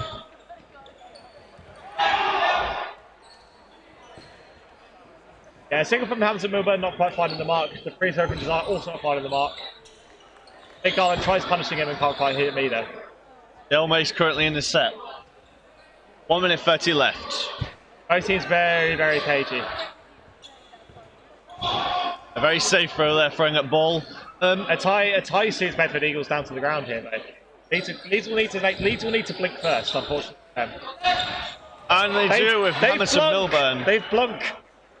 Yeah, Marcus Briggs didn't hear the shout, I don't think. I don't know whether someone said hold or go or something like that. 2 balls takes out Desire, that's huge. Leeds go 6-4 up. Now 1 minute left. Will Leeds look to finish or will they take this draw? And a pre-throw. Yeah, free throw hit takes out the middle player. Trey takes out head ball shot Dumbrell. Yeah, not long left at all. 3 balls on the hands of Leeds. 1 catch wins the game for Bedford Eagles as it stands. Only 2 players down. Block from Tom Wilkins. It doesn't look like Leeds are looking to finish. They're looking to just drag it out and take this draw with Bedford Eagles. And I mean, they've won every game they've played so far. Why wouldn't you take that? 3 balls on midder. Garland takes a risk there. And he dodges, and a ricochet catch. Hamilton Milburn takes him out. Tom Wilkins is on his own. And... Tom. 10 seconds. Vision, I think. Are they going to hit the... Is Wilkins going to play this? Oh, no. Go. I think it's too little too late, though. And the game is set. And final score is 11 all. I'd have been interested. I think I understand Bedford Eagles' rationale to take the draw there. Leeds had all the momentum with the way the end game was panning out. If they took another minute set, you'd probably fancy Leeds over Bedford Eagles to try and take that. It is always a coin flip, though, isn't it? Yeah. These things are always a lottery. So, yeah, Leeds securing a draw against Bedford Eagles, who I think up until now were 100% wins. So, right, it's been lovely having everyone here. Been a fantastic game. Thank you, Sam. I think the next game I'll find for you now. Your next game, you've got MK Cyclones against Bees. By the looks of things, as an aside, the score on the other side. 21-3 to Spartans 2. Final score against Worcester Burt 205. A very solid win, Bear. Yeah, going through the motions a little bit on that one. It's been great having you, Sam. I'm sticking around because I'll be commentating the next game with Greg Whitehouse. The man himself is approaching me now. Trading me in for a younger model. Oh, there's the upgrade. Welcome in. It's been great having you, and thank you. Catch you later. The upgrade.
Go on. We are on. Hello, and it's me again, Dom Smith, and I'm joined this time by the amazing Greg Whitehouse, who sounds very enthralled to you. I love Dodgeball. I'm just tired. I've had a busy, work's getting busy. You know, life's too hard sometimes. But anyway, Dodgeball. Anyways, back to the dodgeball. The bit people care about. No. We all care about you, Greg. So in this game, we have the return of MK Cyclones against Manchester Bees. That was a good start to the game for Manchester Bees. We've got a couple of new players. Obviously, Liam Ryder heads back up north to his former team, Manchester Bees. Yeah, it's very interesting to see Liam Ryder back at the Bees camp. This time playing for the second. I believe that a decision made by, obviously he's not been training out of sort of rhythm with the men's first team. So obviously plays in the second. It's still a high caliber team, this Bees team, though. So yeah. I'm not surprised he was in this team. He won't be disappointed. MK coming up very aggressive in this set, though, as we saw earlier against Norwich. What was the score in that game? The score in that game was a draw. I think it was 11-all. Plenty of 11-alls in this day so far. Yeah, lots of draws today. It's very interesting sport. They were meant to be rare. Liam Ryder opting not to sacrifice his life for that catch.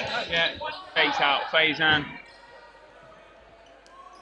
I was saying about new entries to the Bees team, Brennan O'Regan joining that team.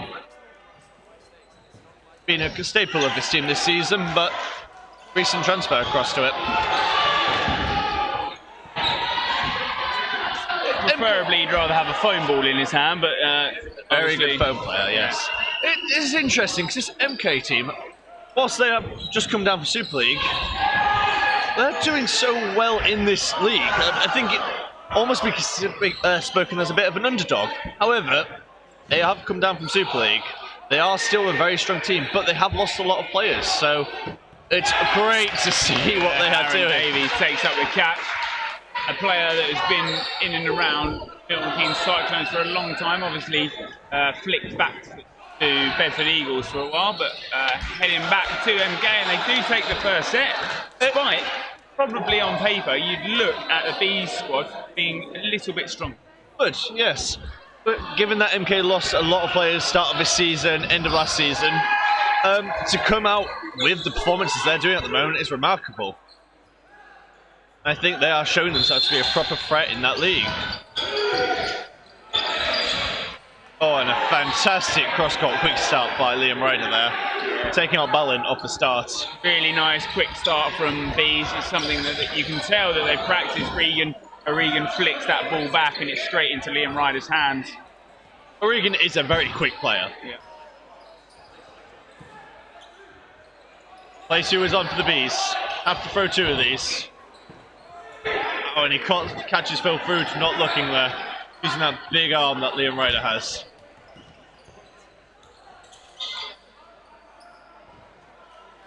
Also, we need to comment on the massive elephant in the room of these new kits. Are you a fan? We spoke about it a little earlier, I think, men's first when they played earlier. I like it. I like it, but I don't think it's Manchester Bees. No, I think Bees have always been iconic over the last few years with their commitment to that imagery. Bright yellow kit, yeah. You are a bee. But I do like the new kit. I think it is clean. It's clean, yes. And it is still black and yellow. I think it's black and yellow anyway. I am colourblind, so please pass it on that. You can't see yellow. Yellow and green. Funny that. So what colour is that to you? Black and grey? Yeah, we don't talk about colours here. But anyway, I like it. I think that's somewhat of like the new sort of kits change from time to time. You know, you go through a period of fancy kits, very bright kits. You know, throwback to the old Minotaurs fluorescent pink kit that they had. And Worcester Virtue. Yeah. A lot of teams getting new kits this season. Yeah. MK again. Oh, unlucky there. And although Campbell doesn't take the catch, he pops it in to the hands of Rowinski. And that's a nice sort of combo little play there, eliminates MK, and Manchester Bees do take that next set. So now 2 apiece. Interesting to see the clash of styles here. Manchester Bees very settled, controlled. MK a bit less. They're looking to take those hits, not afraid to go up and punish and take 4 balls against them. I think that's always been their play style, very frantic. They like to take the trades. Oh! And it pops up. That was nearly a catch. That would have been beautiful. Yeah. Would have been beautiful. I'm sorry. Yeah. And a block there. James Brown rushes forwards. Savage jumps. Don't know why I'm telling you. You know what's happening. You're seeing it on the screen. But MK only down one player in this set. 3 balls in the hands of MK. They complete the attack. Safe block there, Sam Rich.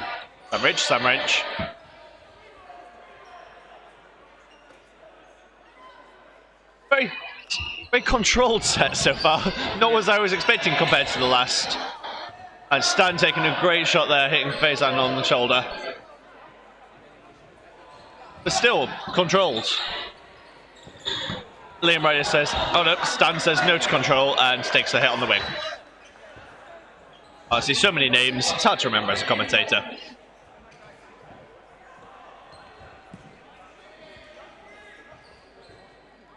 Play 3 on for the Bees, and a fantastic dodge on that left side. Unable to take that hit. Sam Redge with fantastic fakes, doesn't need a ball to fake. Now sometimes that can be so clinical, it's that move, you know, that all you need is when sort of 2 players from MK are sort of tunnel visioning one player, all it takes is that small fake movement in the side eye that distracts the player. Oh, fantastic. Oh, Brennan O'Regan. Can we get a clip of that? We're going to get a highlight of that one. Yeah, very nice. Hopefully it works. You may see that on our channel on British Dodgeball later. Make sure you follow, subscribe, and take a look at all British Dodgeball media to catch a re-highlight of Brennan O'Regan's amazing catch there. You've been rehearsing that. There you go, Alex Surge, and Sam Wrench taking the final catch.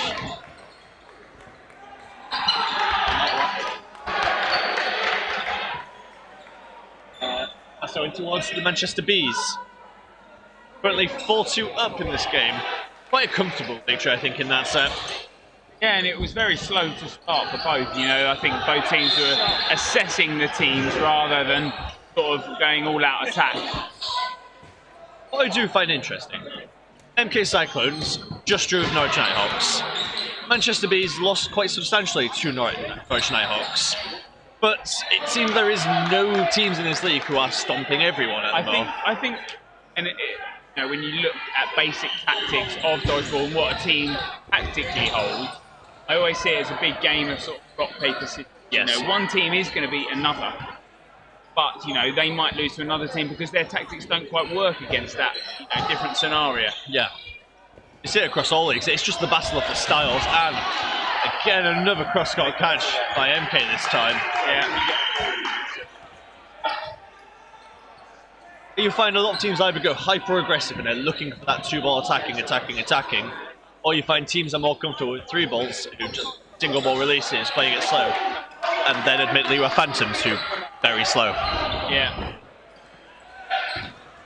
But Manchester Bees are usually known for their controlled chaos. Sam Wrench Takes the catch, he's got a ball in his hand, but that does not stop the man. It seems that MK is struggling just to get into this, that Bees are just catching everything that comes towards them. Problem for them right now is, you know, they might be taking those catches, but when they're coming up these single ball attacks, they're not aggressive enough. You know, they're going low. Oh no! No. He's got a hole in his hands. It happens to the best of us. As I was saying to Sam Ward in the last game, those are sometimes the hardest ones because you're so focused in the air. Oh, absolutely. You've also got the opposing team to concentrate on. Yeah. You know, they've got balls in hands. They might not be throwing it. Carry on. It might be too late, and like you said, they're the hardest ones to always secure. They look like they should be sitters. They look like everyone should be making those in the air. But the second you're in the air, you've got so many things working against you. You've got those other balls coming in. You've got the pressure from the other team. And you're moving yourself in the air, so taking it is not the easiest thing.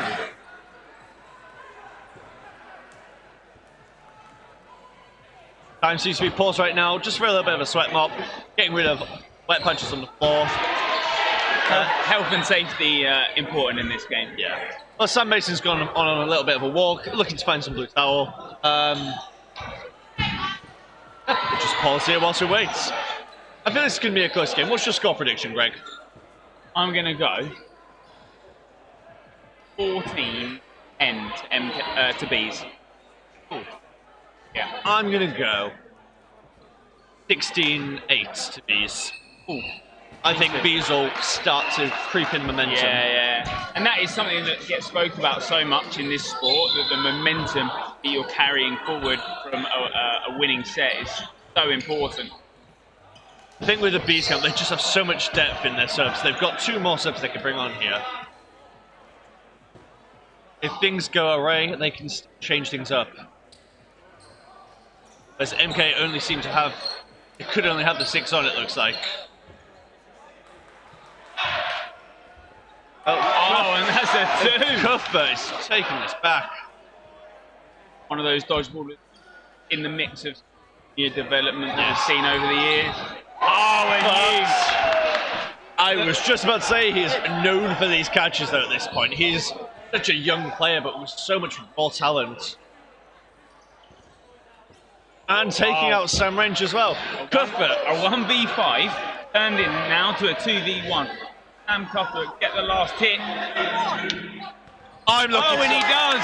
I'm looking towards April, our person who is managing the system, and telling her we need to clip that one. Looking at that 1v5 for Sam Cuthbert to take it to the 2-0 win. Fantastic play from the young Cyclone.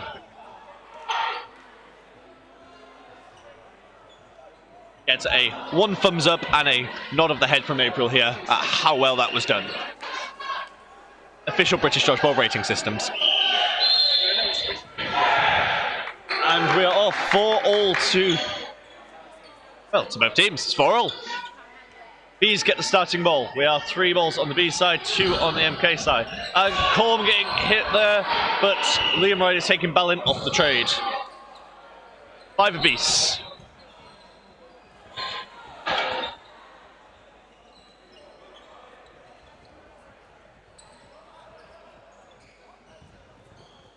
Now, will that set from Sam Cuthbert bring in their confidence? It's that momentum shift that we just spoke about before Sam Cuthbert was on that 1v5. You know, it's that mental edge that you're now going to gain going into the next set. I must apologise for earlier. Cyclones do have a sub. They've brought on Phil Fruit instead. So now they're back to 6, and Sam Cuthbert is taking this set off to rest. Admittedly, after carrying that set. Exactly. And it's, you know, when you're throwing by yourself, you're dodging all of these balls all by yourself. It then becomes sort of like a physical strain that you Fantastic type of cross court there, taking out Stan.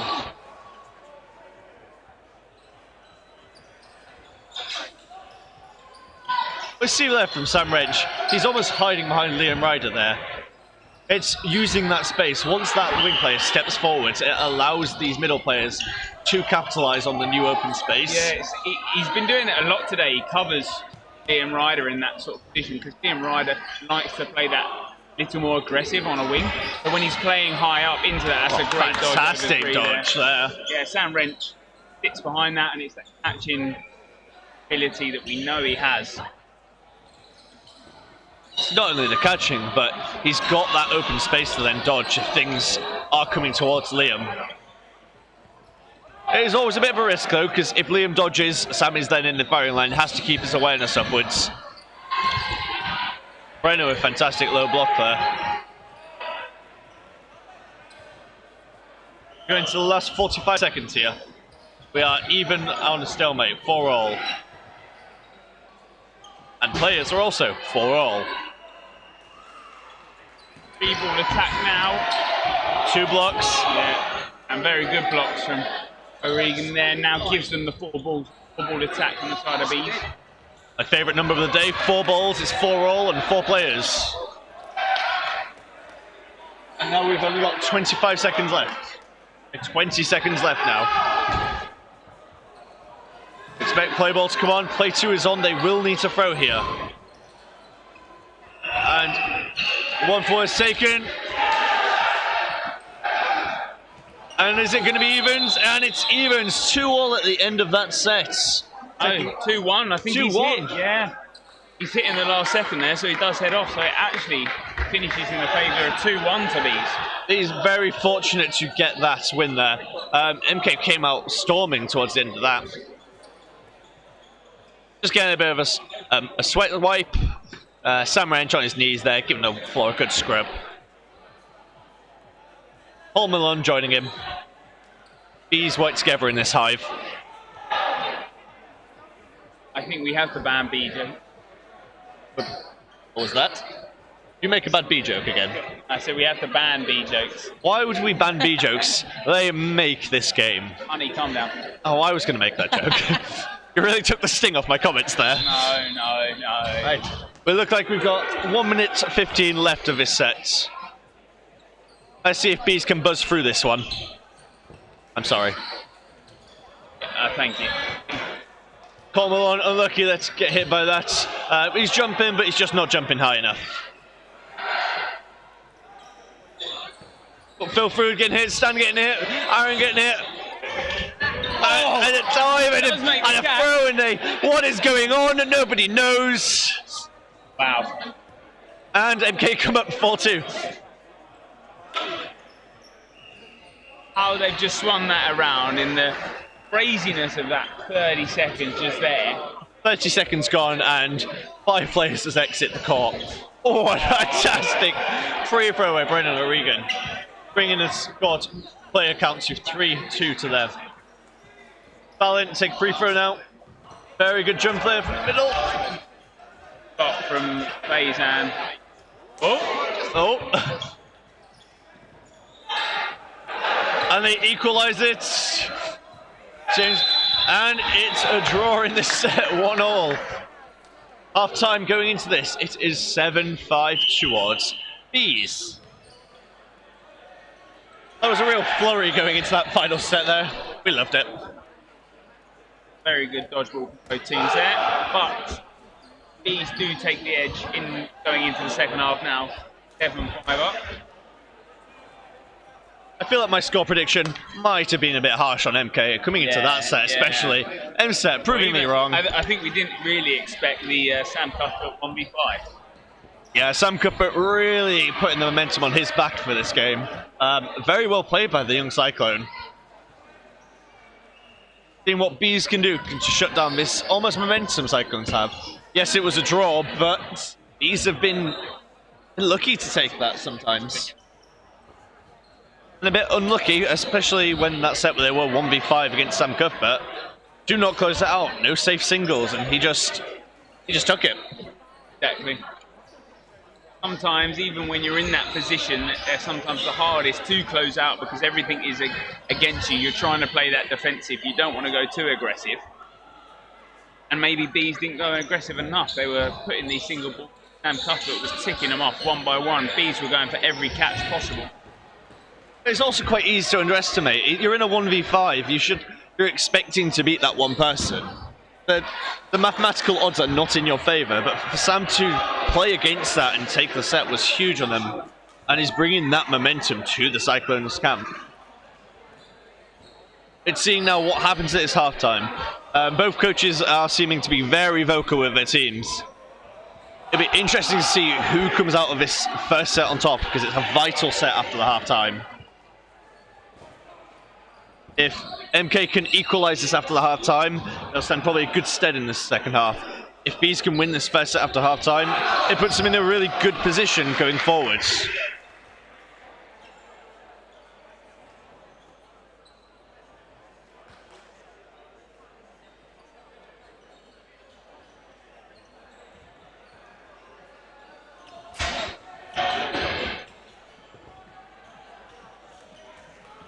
There goes Sam Mason slowly re-entering the court. A nice leisurely pace for our British dodgeball referee. You take your time, Sam. Don't worry about it, mate. We're going to be here all day anyway. You might as well make the most of it, Sam. Right, second half underway. Current score is 7-5 towards the Manchester Bees. These 15 minutes ever so important for both teams. Can Bees hold on to that 2-set lead that they Aggressive have? start from Matt Key and takes the catch. Sam Cuthbert's still subbed off this second half. But Matt Key bringing that tempo in the Bees team.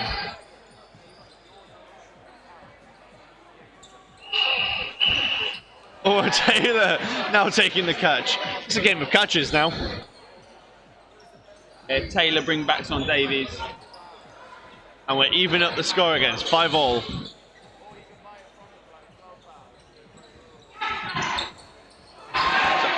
Good dodge there by Phil Frouge. Just a gentle side step to get out of the way of that one. Stan probably a bit disappointed to not get closer to the player there. Bees opting for the 2-sub tactic. They have... And another catch by Taylor. On the track back, Taylor picks it. Yeah, like we were saying, Bees have made those 2 substitutions. Both Liam Ryder and Brennan O'Regan are subbed off. Interesting one, considering you only really one set up. Sam Retton hit out, not a successful block from him. It's the thing I say, if you're having subs, you have to use them. And sometimes it does play against your favour. No disrespect to the Bees who have been brought on, but Liam and Brendan have been playing so well. It is hard to make that decision as a coach.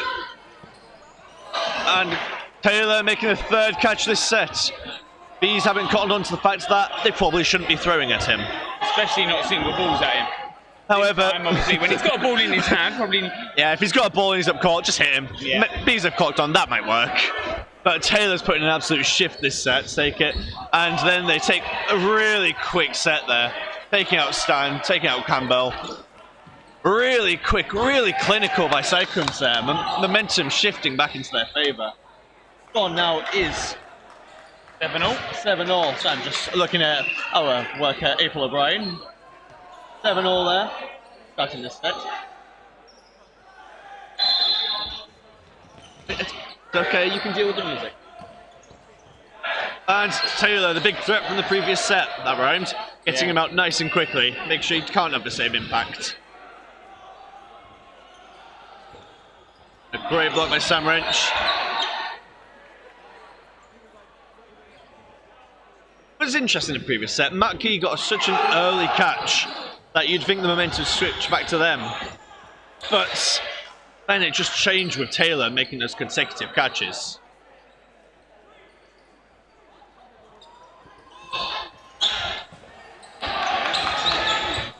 And Cyclones really putting the pressure on Bees now. 1 player up into this game.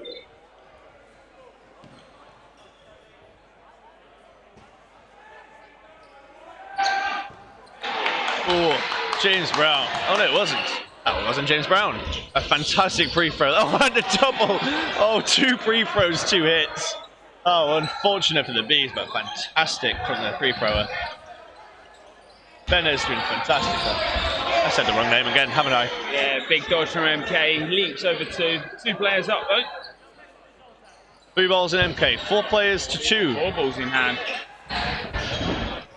And Campbell takes the catch. And Colm takes the catch. What is going on? That 2-player catch has then put it in the favour of now 4-2 to Bees. And April O'Brien has clipped that for us. We might see that clip later. And Bees taking the momentum. A full 4-2 play swing. And Cole Milan, a bit of fishing there. Yeah, when he's jumped high, he's looking for that catch low. If he probably set himself down low, he probably would have taken that catch. And James Brown taking that hit. Evening the set again, 2-all. It's so back and forward, this game. Brown and Frood, 2 that we've seen time and time again in MK lineup. It was 4-2, then it went 4-2. No, it's 4-2, then it's 2-4, then it's 2-all, then it's 2-1. And a fantastic block by Robrinsky. And Phil Frood. Ball retriever has stitched him up there. Popped the ball in. And I love to see a 1v1, don't you? It's not like it used to be. Everyone used to chant one. Back in the 3-ball days. Oh, and James Brown. on the charge. And takes out Robrinsky. And that was such an interesting set because it was so back and forward, back and forward. So it just raised the philosophical questions, actually. What would happen if a bee did get caught in a cyclone? You can't see the stare on my face that there was. There should be a joke. A bee flies into a cyclone. And this favour swung in the side of Cyclones here. 9-7 towards them. Seems to be a lot of pre-throws thrown this game. If you do have any bee jokes, put them in the YouTube comments. Please, I will love them and Greg will be absolutely hating them. It will always be worth it. You could say they don't fly with him. Oh, unlucky there by Phil not to take that shot, but a fantastic throw by Liam Ryder. I think what's really sold that with the middle players really putting everything into their fakes there.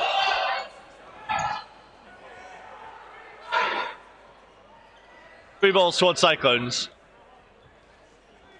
They have to go aggressive here. They need to be taking the middle player out. And not doing that. Very unlucky there. He's looking for that backtrack catch. Doesn't commit to it. It is hard though, making that decision in the moment, because it's such a quick-paced game, this. Oh, Liam Ryder taking the shoelaces off of Aaron Davies. Caught flamingoing. Flamingoing? Yeah. One leg up. You think, you've got that dodge which lifted one leg up, but it actually hits you on the other one. The movement isn't always there. It's quite There's always the worst. And unlucky there, Hayden Faizan being hit on that ankle there as he jumps high. Bees have come out really dominant this set. But we have seen MK swing these sets around. So we can't count them out. There was no joke there. I did not make a pun, not this time.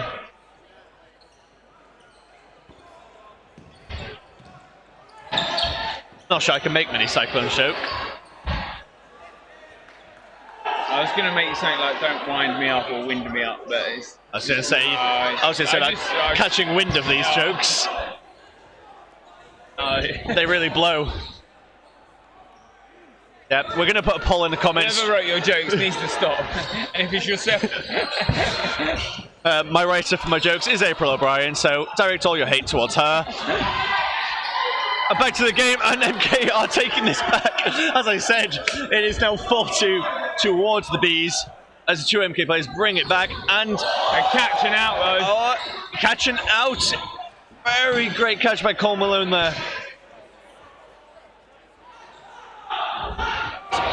Now what can Taylor do? Taylor, in 10 seconds, can he swing this back in his favour?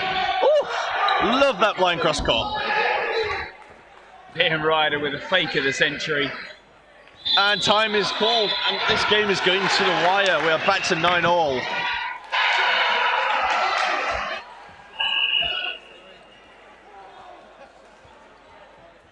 These sets have just been back forward, back forward. There is no definitive winner in each set. Brilliant entertainment spectacle, actually. Now, just over 6 minutes. There will be 3 games played. So we can expect another back and forward combat between both these two teams. Bounce first. Oh, 2 refs called a hit. Fantastic hit then. As we always say, it's quite hard for us up here in the commentary. We don't always see everything in the court, so Greg here saw it as a hit, but we never know, because we are not down there. You said bounce? Yeah. Oh, you saw his bounce? I thought it was a hit. We can't see everything here. Exactly. We leave it down to the wonderful refs on the side of the courts. Oh, Ballant, unlucky getting hit there. But then Beast losing one on their side as well.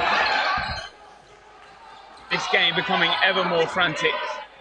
It's just back and forward. Unlucky they're getting pre-thrown. Mackey's really been on it with his pre-throws this game. But once more, MK can turn these sets around. And once more we see them in a 2v5. Cuthbert is back on though, so you never know what's going to happen. Is this what they've been waiting for? Is that why they've held him off? They've held him to drain the Bees and make sure that Sam Cuthbert is just... Big power serve. Here he is in his favourite position, 1v5. Let's see what Cuthbert can do this time. Yeah, he's done it once. He do it again. Every important question. April O'Brien, get ready with that clip button. He's going to do something something spectacular. And he jumps blocks, fantastic block. 4 balls now with Sam Cuthbert. What can he do with this? You think we're big Cyclones fans? No, I'm just a big Sam Cuthbert fan. Brennan just reading the game a little bit better. He doesn't decide to run in counter because he knows that Sam Cuthbert can pick up those single ball catches. Oh, no. Oh, that's an unfortunate turn of events there. Time gets paused. Just while the rest make a decision on that. Maybe claiming that it could have been a double It looks to me like it could have been a double hit on Robinski as well. Sam Cuthbert on his way to bring back another 1v5. Can he do it this time?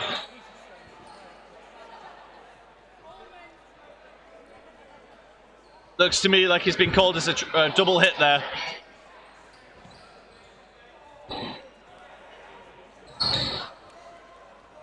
And a turnover. A single ball hit and then a ball retriever error. Now formerly known as a turnover in the game. Yeah.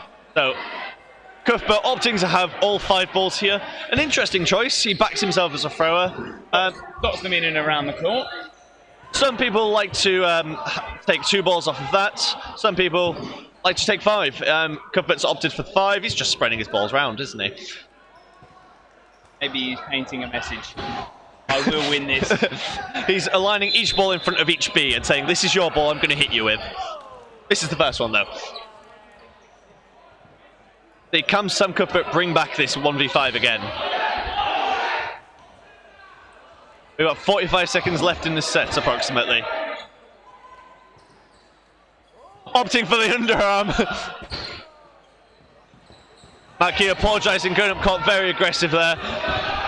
Oh, and Sam Cuthbert, unlucky to get hit by that ball there. I backed him.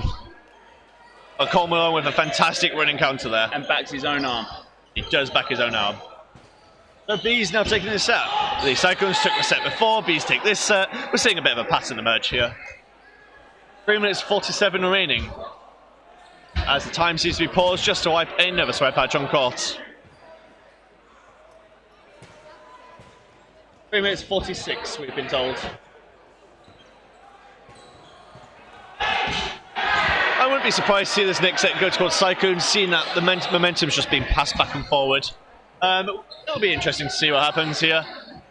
Maybe that overconfidence from the teams that when they do win that set, they feel like they're going to win the next. Possibly.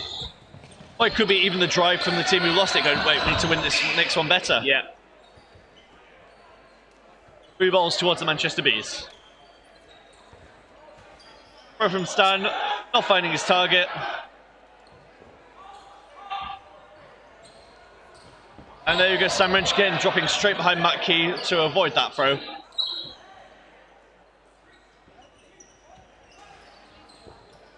Block there on left wing by Faison. Yeah, that single ball from Liam Ryder does not connect this time. We know how deadly this game can be. Bit of a stalemate this game, currently on 6-all. 4 balls on the MK side. Need to get at least 2 hits here. They take a 1-for-1. That's fine. And they make it a 2-for-1. Taylor doesn't really need to throw his ball in that situation. No. And especially that you've now given the Bees 4 balls. And there's a free throw. Fantastic on the wing there, taking that free throw. Nice free throw, good dodge. And we're back to even. Just like that, but the session. And a 1-for-1 there, and a fantastic shot by Cuthbert, making it a 2-for-1. That aggressive running counter high up court. Valence taking his life for Stan, and then another one on the other side. It's just so back and forward. Oh, a great 2-ball. Perfect timing. Yeah, that's usually what you'd call as an aces call. 1 low, 1 high. The high one clips him as the low one forces the block.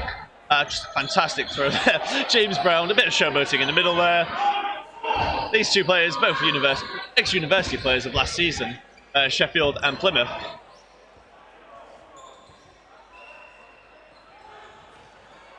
So 3 balls towards MK. Can MK finish the set? Brennan is looking for it. Very safe, and Aaron Davies finishes it. As I say, set towards Cyclones. Back in the favour. But now now left. we've only got around 1 minute 30 and Bees have called a timeout. But Bees have called a timeout. So with about 1 minute 30 left. The previous set going towards MK, set before going towards Bees, set before going towards MK.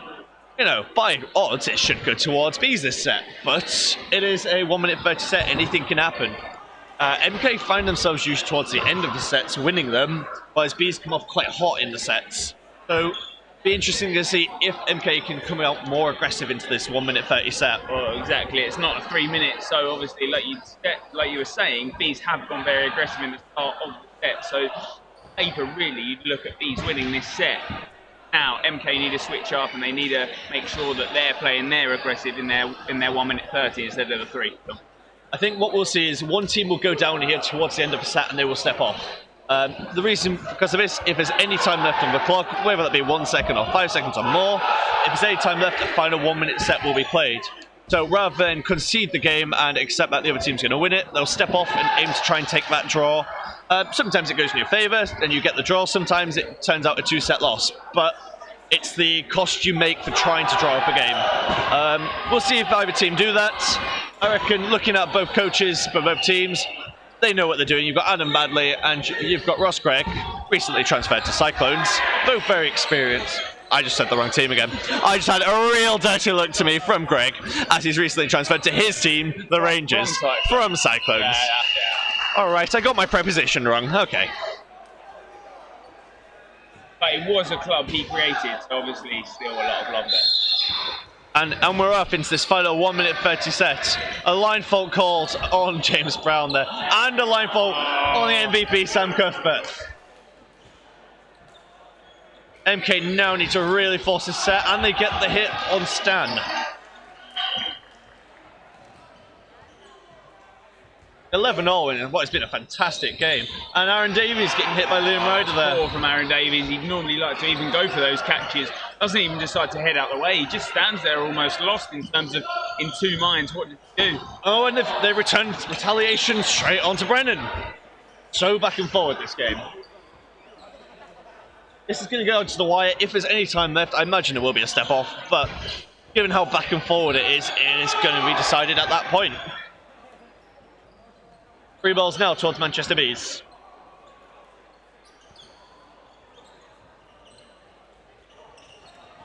And a catch there. Stan Wrench taking that backtrack catch. However, there is a retaliation on the Cyclones. Play 2 has been called.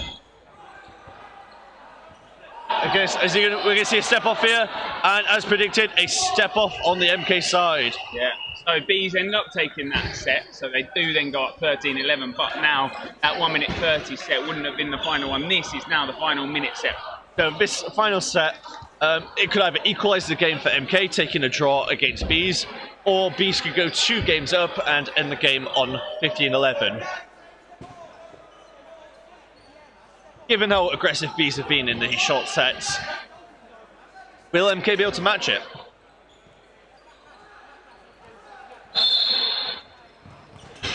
Now, if this game is a draw after the minute set, 14-12 is the actual prediction that I put. Let's go Bees. Your prediction? 14-8. My prediction was 15-11, clearly. It's a shame this file got corrupted, so we're never going to see this footage again. And Bees taking that hit on to the winger of MK, going 6 foot up. There's not much time left in this game now. MK need to be doing something. Yeah. And Bees are just shutting them down in their counters. But they do need to go aggressive. They need 2 hits or a catch here. And to not be hit like that. They've got 1 hit. 5-3 up to Bees. A single catch is going to swing this game. But Bees are surely smarter than that to release. Never mind. They throw the single balls. It was a very safe single. Yeah, the single ball resets the counter. They played some smart dodgeball in that final minute set. Final score in that game. A very close one throughout, but Bees take those couple of sets and they finish the game 15-11. A great game, though. A fantastic game. And actually, He's happy with that one. MK have shown real courage and form throughout the start of the season. Actually, East to take that win is very good on them to see them climb back up this table. And as much as I'd love to chit-chat away, I am on next on it. Well, So if you want to see some bang average dodgeball, I guess I'm kind of that, maybe. look, Greg, don't put yourself down. You're a fantastic commentator. So, you can catch me again in 2 games' time. I'm going to go support my second team. You will have some new commentators for this game before Greg and I return after his game. Thank you for joining us, and goodbye.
Welcome back to the British Dodgeball live stream of Men's League One here on this late November day.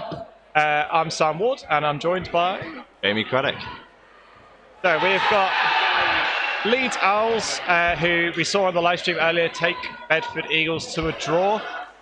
First time Bedford Eagles haven't won this season. Facing off against Bedford Rangers, who I think came up short in their first game of the day. Very impressive that draw. Yeah, I think a lot of teams have really struggled to kind of live with the pace that Bedford Eagles play with. I know they were missing Forster Bailey on their left wing, which gave a lot of license to particularly Adam Walker and Ted Goshawk-Dunbar in the previous game to play a bit more on that wing. I think they'll probably face a slightly sterner test on that wing in particular. Carl Lawrence is a big player for Bedford Rangers seconds, been in and out of their first kind of throughout the time that Bedford Rangers have been a club. Very strong catcher, very clever player, very good at fashioning those catching opportunities. So They were a bit short earlier, did they? Rangers too. I'm not entirely sure. I think our teams will play at the same time, so I didn't quite catch it. They got a strong lineup as well tonight. Interesting to see how the first few seconds. Yeah, they've got Michael Lincoln and George Hibbett both played in the first over the course of last season, as did Kyle. They've also got Bryn Knight in the middle with. He used to play for Cardiff Uni, and he's been in part of the Wales team since about 2019. So a lot of experience in the middle. Again, if he's having a catching day, he's a real tough opponent. Leeds lining up much as they did the previous one, with Nick Garland on one wing and Ted Goshawk-Dunbar on the other. Single ball from Mike Lincoln takes out Ross Hamilton-Milburn, and ricochets back onto Ted Dunbar's back. 3 balls in the hands of Leeds, so 2 players down. Very unfortunate with that early double hit. Yeah, that's a real settler for Bedford Rangers going up early doors. Single from Nick Garland, not quite finding Greg Whitehouse in the middle. He had a fantastic game actually in the.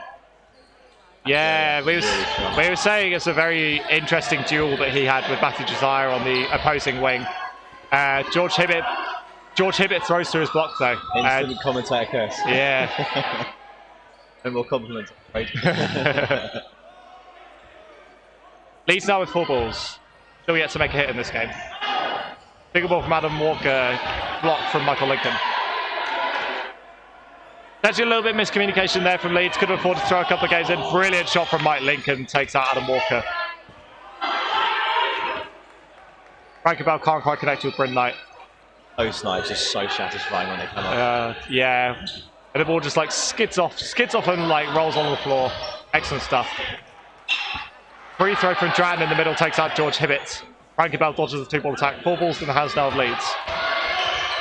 Free throw from Carl Lawrence, trying to catch Dratton unawares. Can't quite make the mark. Single ball bounce. Yeah, no catch.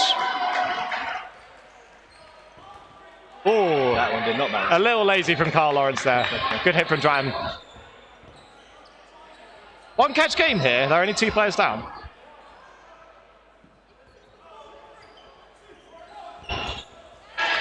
Good counters. Nicely played, Michael Lincoln. Lovely finish. Really good loud shout to Bryn Knight to go early and go at the ball. So it wasn't phased by Frankie Bell's pre-throw to try and disturb the counters. Didn't really buy it 1 iota. Secured the hit on Frankie Bell, and then the after throw from Dratton. A nice easy secure from Michael Lincoln. 2-0 to Bedford Rangers. Really set the tone, that double hit early. I meant that. It's so hard to play catch up, particularly in a venue such as this, when there's often good quick stuff. Adam Walker takes out Bryn Knight. When there's often a lot of time in between volleys, it can sometimes feel really hard to turn a deficit, just because there isn't as many opportunities to take those to try and revert those opportunities. Not a chance for this time around. He's securing the early hit first time up. Goshawk-Dunbar and Lawrence exchanging a couple of blows. No hits made.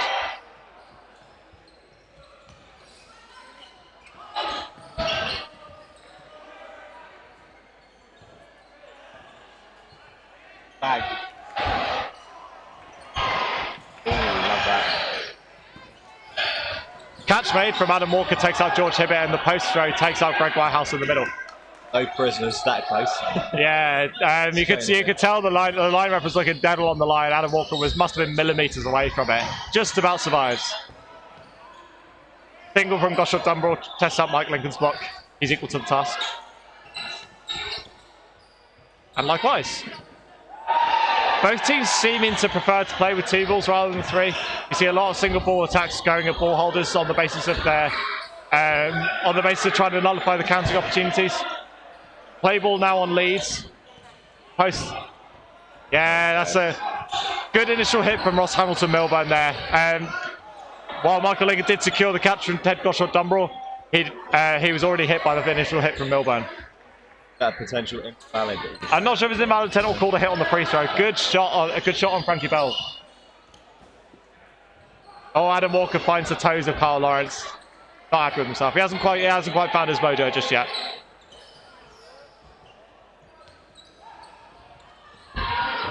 Nice coordinated counters from Leeds. Not quite finding the mark.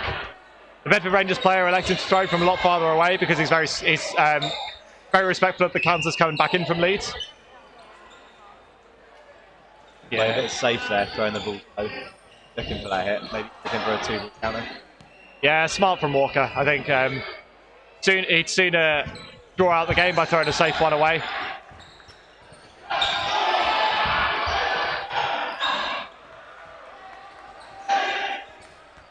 Block from Dunbrell. Double counter. Yeah, he had his eyes on Goshawk Dunbrell on the way up.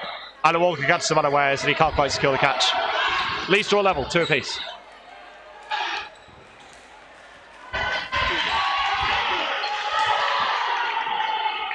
Fairly evenly matched player for player, so it's going to be interesting to see how the rest of the game plans out. Yeah, I don't think Leeds will be too worried. You kind of said it yourself, but the double hit really set the tone on the first set. Yeah. Really good like ball economy in terms of converting hits when they had possession.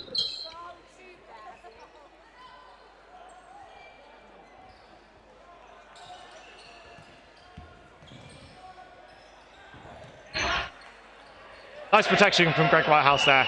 George Hibbett was a little bit at sea, and Nick Garland has to go back at Greg Whitehouse to prevent himself from going out later on. Single from Bridline, not quite finding Hamilton Milburn. Garland has a look for Lawrence, can't quite find him.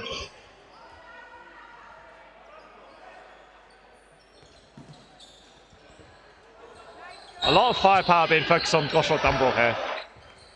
Definitely seems to be playing quite safe with the singles, looking at wings, going low. Yeah, it's not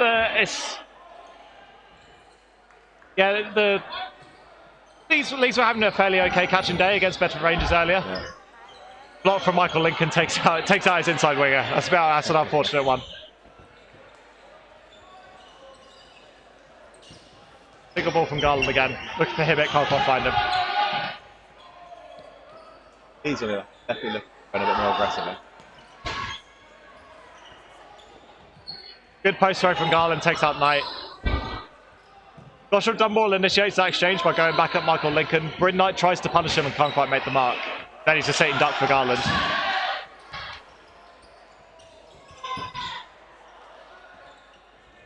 Good punish from Goshawk Dunbrell again.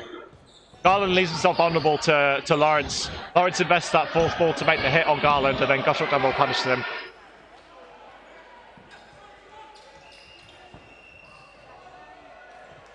A bit more intent from Rangers in those counters, a bit more pace up court and intensity.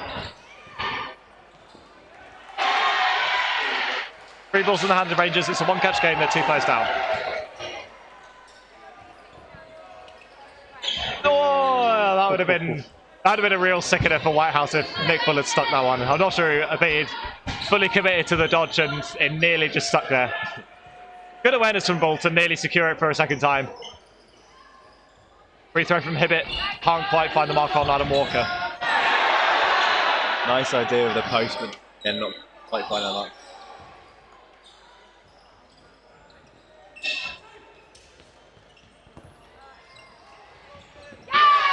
Excellent, Michael Lincoln. Really nice change up of pace as well, electing to throw in a double counter on the one remaining ball holder.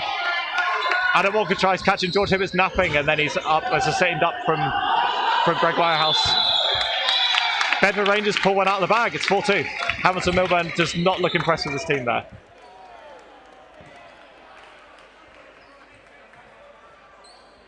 Sensible decisions from Bedford Rangers throughout that. They did very well to inject a bit of imbalance in the game by throwing a double counter, even when Leeds had only released one, to try and secure the hit on Hamilton Milburn. Good to see the running counters going all the way up to the end. Yeah, just like the good old days where they used to be the bread and butter of dodgeball. Yeah, good single from George Hibbert. Catches Nick Ball slightly outside of his body. Yeah, counts from Leeds leaves Nick Garland vulnerable and punished again by Michael Lincoln. Catch from Hamilton Milburn and a free-throw hit. Free-throw hit from Walker onto Bryn Knight, and then a catch from Hamilton Milburn and the other thrower. Kyle Lawrence punishes Adam Walker on the initial hit. It's 4 apiece. Been a topsy-turvy set so far.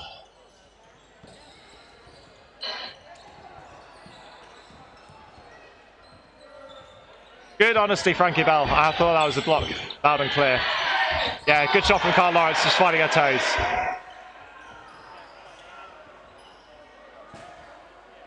Milburn survives the double free throw. 4 balls now in the hands of the Leeds Owls. Michael Lincoln's having a brilliant game here. Catch and out on Hamilton Milburn. Yeah, just a slightly early release from Hamilton Milburn, picked right out of the hand by Michael Lincoln. Kyle Lawrence called out for an invalid attempt. Yeah, it looked like he came out of his hand a little wrong. Those fakes, especially in that last volley, really got the Leeds Owls moving. What a great catch. Fantastic finish there. Yeah, Rangers doing very well and just striking while the iron is hot late game. Brilliant catch from Bryn Knight, takes out Goshawk Dumbrell. And then I think it was Nick Ball was the last left in. Just was always going to be a bit of a sitting duck from the 2 running counters. Bedford Rangers take a 2-set lead. It's 6-2.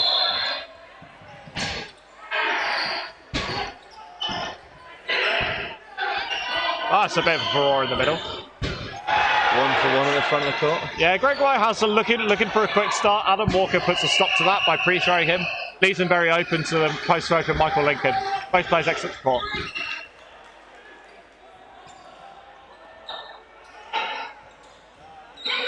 Hibbert looking at seeing if he can catch Garland napping. Elects to let go. Goshawk Dumbrell again, focusing a lot of attention on his opposite winger. Block from Michael Lincoln.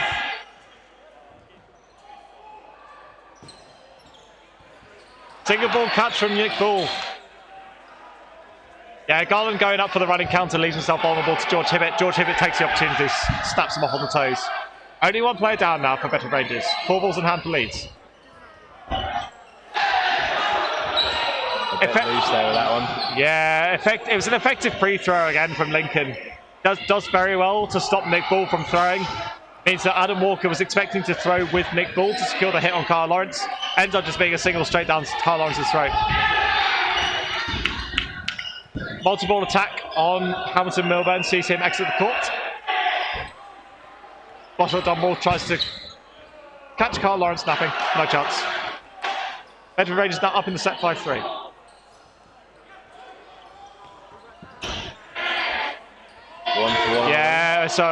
Yeah, Lincoln punishes Goshawk Dumbrell. Lawrence does very well in terms of making sure he takes out Nick Ball, even at the expense of his own life. George Hibbert a little lazy with the block. Oh, Looked like it was in the bread basket there. Yeah, that was nice movement from Dratton to make sure that the counters came in different areas. Left one of them catchable. Couldn't quite secure it. Always difficult on the backtrack in the air. Got to land, worrying about where the line is. A lot of things to consider. Timeout taken, I assume, by Leeds.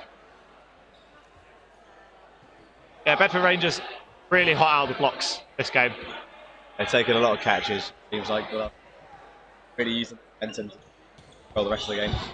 Get a 1 or 2 man advantage and then really punish it with their strong wingers.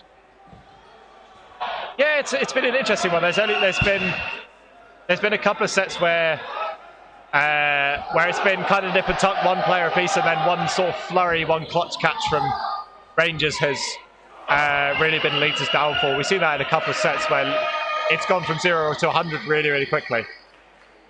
Rangers now playing with confidence, seem to be looking for the catches a little bit more. They don't seem to fear the throws from Leeds quite so much. So and it's been working for them so far. They've been sticking a lot more catches than Leeds have. Yeah, I'm liking the aggression on the counters as well. Even in the face of a single ball being released, where the whole point of going through that is to nullify the threats from the opponent's countering.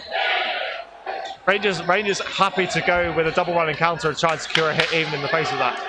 Things you don't see many teams kind of do, but it is still a very effective tactic, albeit at the expense of some ball possession. Does seem like the aggression's paying off. 8-2 up.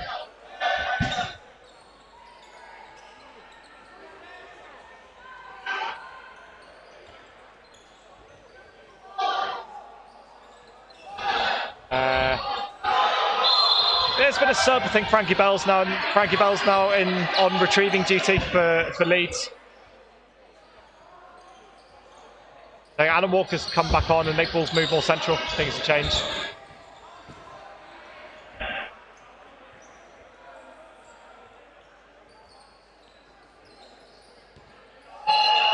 Yeah. That's a brilliant take from Greg Whitehouse. Saw him cradle his whole body around the ball. Brilliant catching technique. Really well played. Got in the right position. Play. Very nice.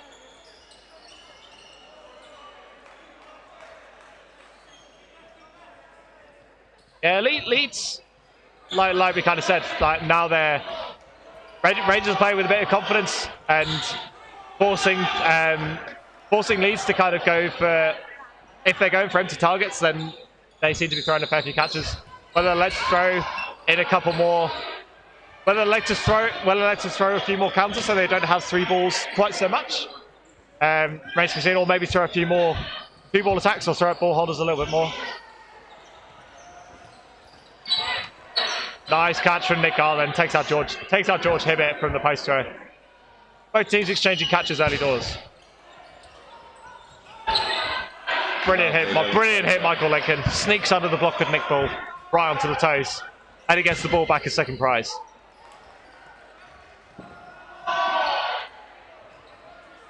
Nice 2-ball conversion from the Leeds folk. Free throw, very good. Very searching free throw from Carl Lawrence, nearly takes out Goshawk Dunbrell.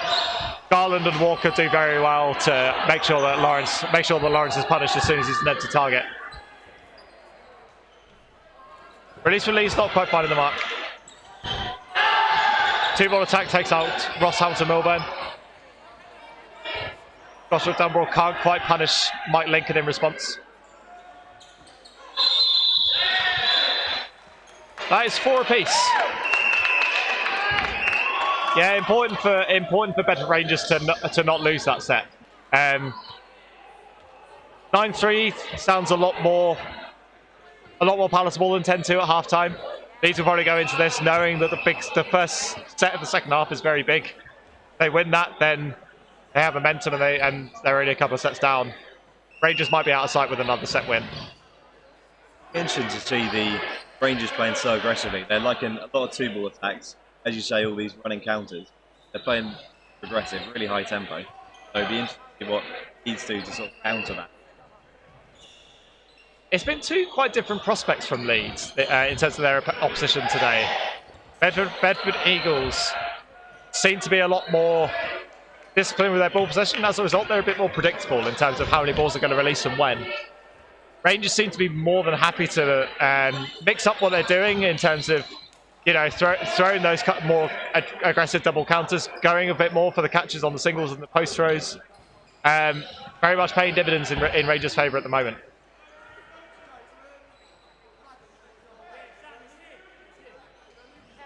I think before the start of the day, this is probably a game where both teams looked at it as fairly winnable. Both teams fairly clear of the relegation dogfight at the moment. 5th and 7th. Yeah, 5th and 7th. So a little bit ahead of Virtue Empire, a share of seconds, and Thunderdodge, who currently occupy the bottom three. Yeah, both teams kind of looking at this it will be a bit of a catalyst for their season. Like if a win here for either team, they start looking up the table a lot more than they look down.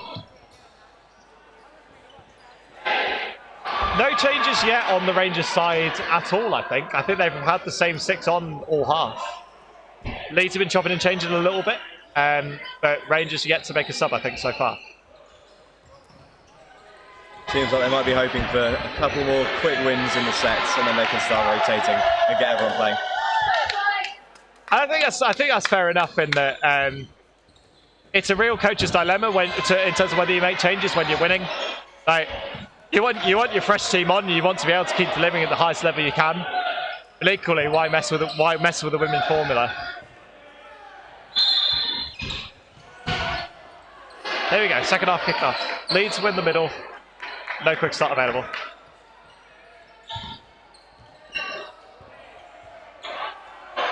Yeah, Hamilton Milburn testing out Mike Lincoln. Can't quite find him. Free throw from Adam Walker takes out Greg Whitehouse.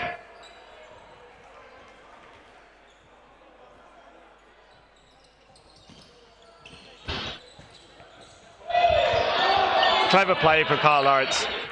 Leeds again trying to inject a bit of pace into the game with a bit more aggressive counters. Lawrence sees that early doors from Adam Walker and takes him out very easy. Takes him out to great effect. Can't quite take that one.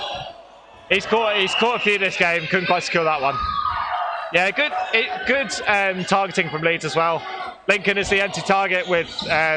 He's been pulling the strings a little bit in the middle. Good catch from Ross Hamilton Milburn, takes up Bryn Knight. Just caught nothing there in the middle.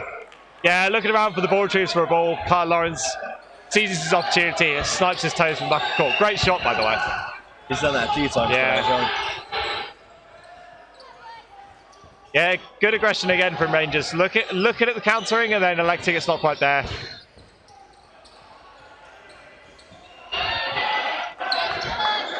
Yeah, nice delay throw, albeit potentially not quite as intentional from George Hibbett.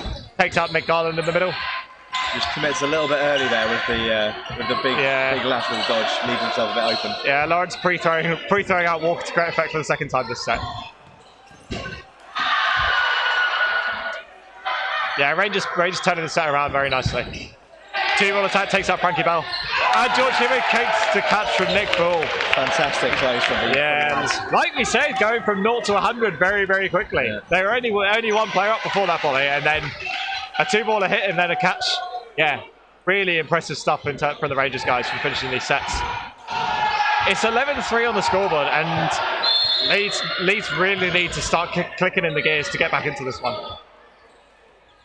Take nothing away from Rangers, they've been superb.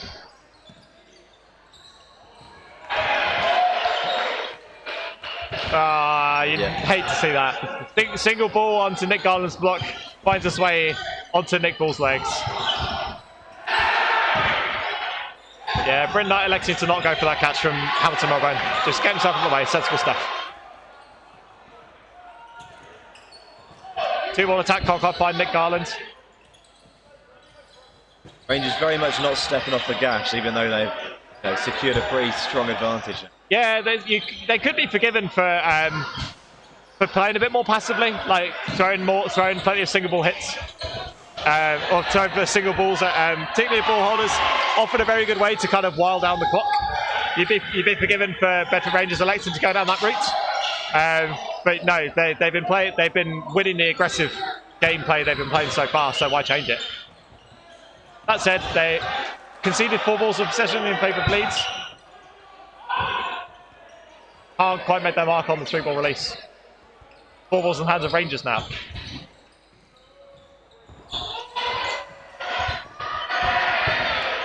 Nice tracking from Rate on the end. Watches Frankie Bell's dodge all the way.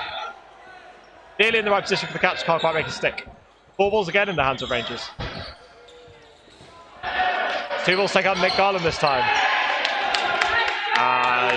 And went fishing on the wing there as well. Yeah, you've been forgiven for looking for those. They They really need to make some magic happen to get back into this one. Single ball hit from Hampton Millburn takes out Rates on the side. The double counter takes out the winger. Millburn looking for a bit of instruction from his outbox, maybe inspiration. Triple release not taken. Nah, single ball release not there. Can he take the 1v5 for his fans? I'm sure his Instagram feed would go absolutely wild. Single from Greg Whitehouse. There you go. Again, he couldn't afford to hang about really. Like, if that set runs to time, then Rangers are absolutely in the driver's seat. But I mean, they are absolutely in the driver's seat as it stands, but even more so. He had to start taking a few risks. If that catch sticks, then you start to think about changing the set. Otherwise, he's just staying alive and waiting out the clock. You're wasting your own time, really. Greg Whitehouse, after taking that catch, elects to take himself off. Can't see who it is coming in the middle. He's got Rich Stone Street's shirt on, but it's not Rich Stone Street. I'm sure Bedford Rangers seconds will be reminiscent to see.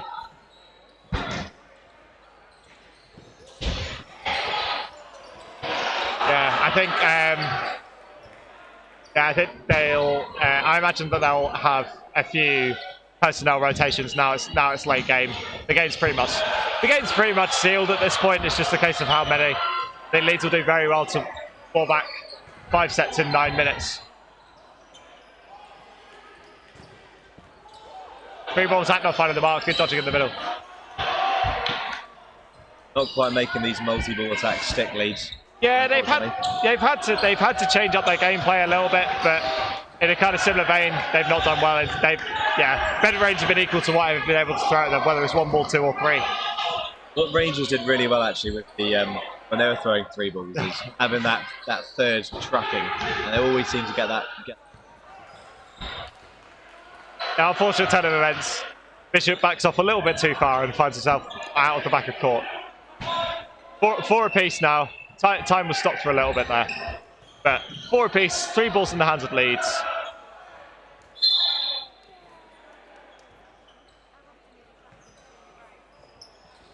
Two balls on Lincoln. Yeah, Rangers could afford to slow this down a little bit. Like if Leeds want to engage in a 2-ball game, then Rangers have their pick about whether they want to go for counters or reset with possession, electing to do the latter. Taking 2 hits for that volley. Yeah, very efficient with their 4-ball attacks. Free throw from Adam Walker, draws the block from Carl Lawrence, protects himself, and then Adam Walker's then vulnerable to the post throw. And the 2-ball attack from the initial 4 balls, also finding the player on the other wing. 2 balls on Bryn Knight, can't quite find him. Good awareness from Mike Lincoln to secure that 4th ball as well. We saw how effective they were with 4-ball releases previously. No change there. Free throw for Nick Ball, can't quite find the mark either. It's a 1v4. Rangers be wary of Bull's catching ability. But like we said, they're on play ball here. Ball's been called out, I think. Yeah, by both Lyras has been called.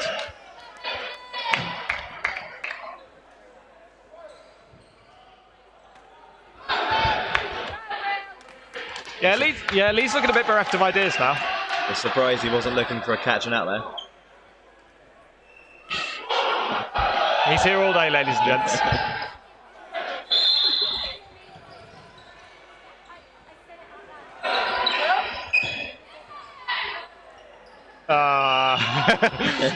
A stylish exit from Kyle Lawrence. Can't quite secure the quick start from Adam Walker. Yeah, a little bit biffed on that one. Single from Hibbett, can't quite find the mark. Another change, Glennon Gilmore in number 22. Yeah, and Nick Balls tries to make his stay short-lived, can't quite find him. Yeah, Bryn Knight currently in the outbox at the moment. trade between Hibbett and Garland on the far side. Ordinarily suits Leeds in that they're up in the set, so 1-for-1 trades benefit them. Garland's still a big player to get out, so George Hibbett won't be too unhappy. 2-will attack from Leeds, can't find the mark. Rangers again electing to select the set with 4 balls. Definitely slowed down the pace without doing as many running counters. Yeah, absolutely. Brilliant dodging from Ted Goshawk that ball there. After throw on the empty target in the middle. Even at the expense of being faced up against Mike Lincoln, he manages to dodge the after throw. 5 balls in the hands of Leeds now. Lincoln tries to pick the first one that comes at him. That, and I think 3 or 4 of the others find their mark.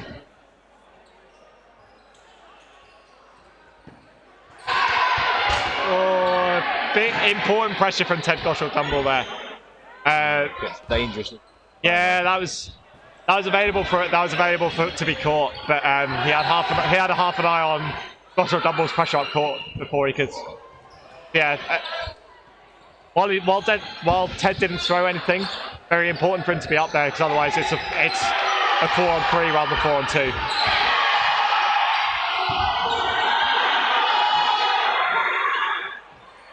Yeah, Glennon Gilmore going for the running counter. Finds himself free thrown. Bishop left on his own. Can't get past Nickball's block.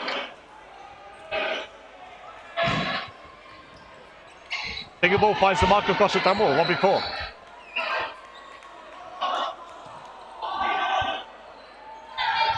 He has a history of turning around 1v6s because I remember watching him do it against R2s a couple of seasons ago.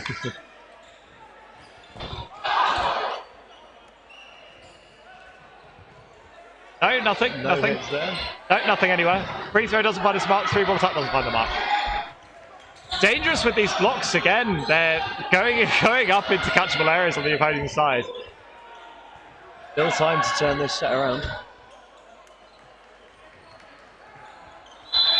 And that's the rest of the time. Commentator's curse relates to time travel as well as players. You'll be glad to hear. While losing the set obviously isn't great. There's still the aspect of it going the whole 3 minutes is the big thing for Rangers here.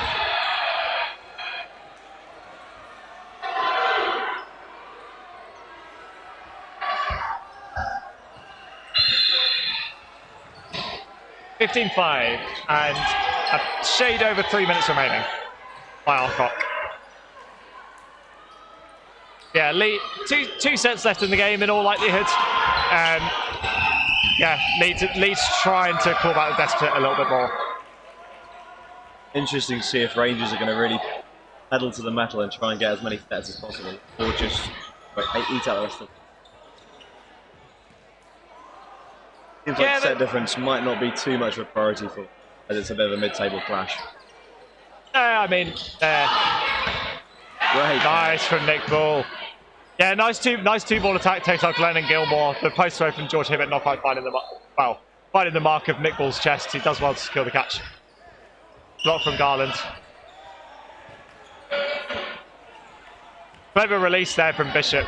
The moment that Lawrence releases back at Dumbrell gives Garland freedom to go. Great dodge there. Yeah.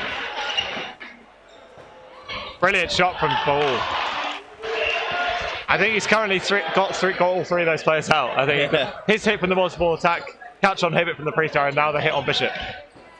Can he get the rest of the question? Yeah, that is what we're here for. Let's be honest.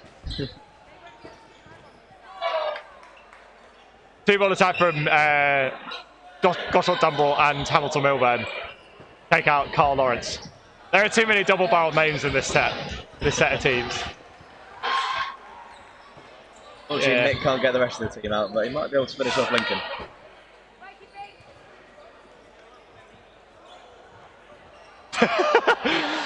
James Brown, not realising that we're playing with red balls. A ball has went off court onto the other court. It got passed back because it should be ours, and James Brown gives it back to the other court. Anyway, Goshawk Dumbrell finishes off Lincoln. It's 7:15, and we'll have a short set to finish. Yeah, a big statement win for Rangers 2, this one. I think they were potentially in a little bit of danger of being drawn into the bottom half a little bit more. Yeah, doing very well to put Leeds to the sword today.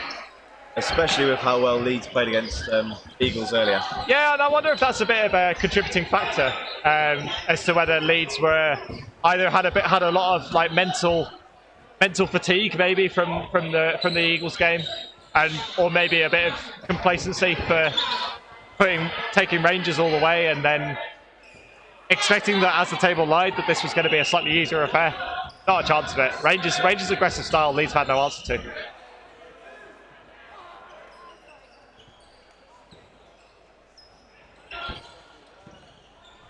Exchange. A 2-for-1 in favour of Leeds there.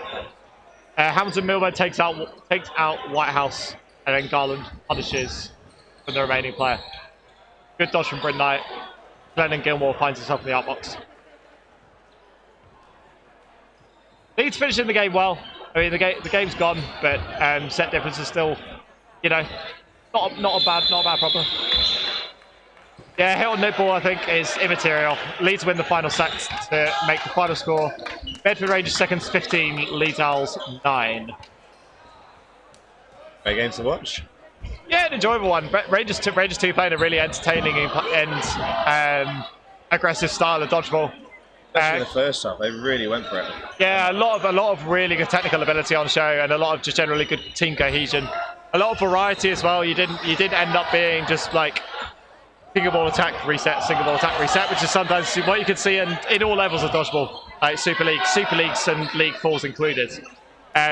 Really nice variety from both teams to try and mix up the game. Yeah, a thoroughly good win for Bedford Rangers 2. Right, we're going to take a short break before the final game of Men's League 1. Been lovely talking to you, and we'll speak to you later. Thank you guys. Take care.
Ladies and gentlemen, welcome back to the final game of Men's League One. Joined by Spartans and Thunderdodge. My name is Greg Whitehouse and I'm joined by the fabulous, ever so wonderful... It's Dom Smith again, welcome back.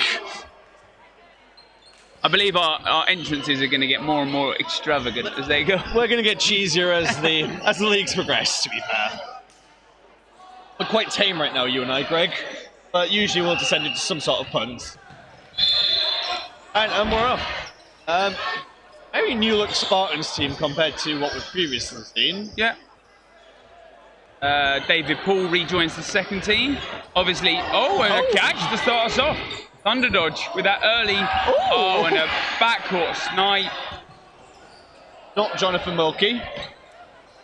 It does look like Jonathan It does look like Jonathan Wilkie, but it is not Jonathan Wilkie. Jonathan Wilkie from a time machine. Maybe Jonathan Wilkie. It's good for Spartans bringing up Jaff from the third teams, David Paul. Mark Megginson rejoins a national club, I guess. Spartans players are coming out aggressive into this game. And despite that early catch from Thunderdodge, they've almost sunk back into defeat now, as Spartans, like you said, have played very aggressive after being caught out in the early seconds, Dom. Classic Spartan style here. A bit of chaos followed by some very settled control play, and David Poole exits the court after being clipped on his shoulder. Turret of a man, that man. Very tall, very powerful arm. And Dan Doherty, unfortunate not to make that catch. Thunderdodge to bring it back up to G3. Very close game so far. Fantastic dodge by number 8. As you may not be able to see, penciled in on the back of their backs. Very unorthodox kit style, we think. We spoke about new kits. This is the new custom sleek. And Mark Megginson gets grips onto that. I believe this is the same kit providers as Burton came with the other season. Oh yeah, it's the favoured sleek black kit with Sharpied numbers. Yeah.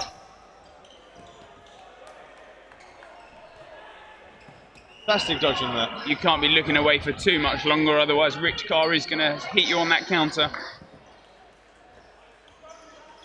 It is interesting seeing how Thunderdodge have opted for no kit this season. We were speaking earlier about how a lot of these players are quite new faces to it. I believe Thunderdodge are mainly from the Berkshire area, getting a lot from the Berkshire Royals team. That's not good. So what happened there? Player ran up to the front, dropped his ball going for the catch. If he'd have made a catch, he'd have been safe. He'd have been Jobs Good and made a catch. Because he dropped his balls, he is out for an invalid attempt. It's a risk. Yeah, exactly. Spartans coming. You see that throughout. You know, people often drop their ball, obviously, over the middle line in Super League as well. Yes. Since the change in the rule, you see a lot more people dropping the balls going for the catches.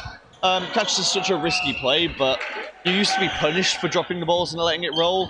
It was quite a new rule change over the last couple of seasons. I think it's very well received among the community. And is he going to... I'm going to turn around for that catch. Not John Wilkie heads to the outbox. Apologies, Spartans players. I don't know the names of all of your new signings. I believe a lot of them come from Virtue area. Oh, okay. Interesting. We know Spartans take a lot of their catchment from surrounding areas, Virtue, Worcestershire, and Leamington Spa University. Warwick University, I should say, sorry. And obviously getting clipped on the back heel there.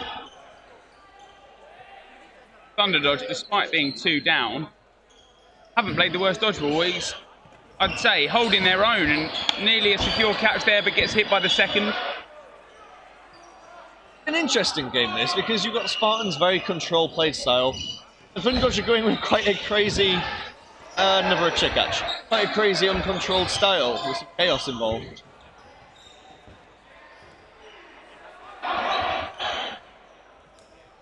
Be interesting to see if Thunderdodge can sustain this energy, because they're putting a lot into this half already. But an absolute cannon of a throw there.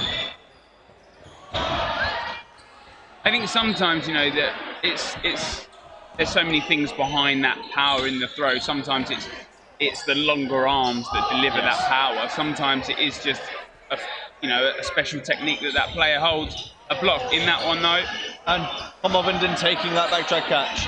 And the counter, unlucky to get hit there. Very good dodge by number 4 of Thunderdodge. Number 4, 11. 11. Number 11, it's quite hard to see the Sharpie on the back of the tops.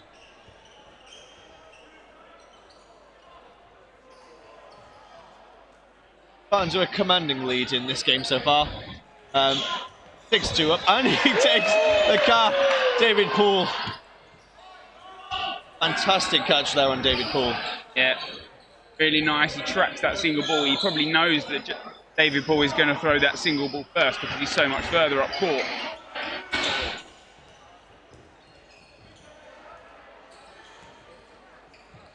They have brought it from a 6v1 to a 5v2. See if they can change any further. Not too long left of this half. Sorry.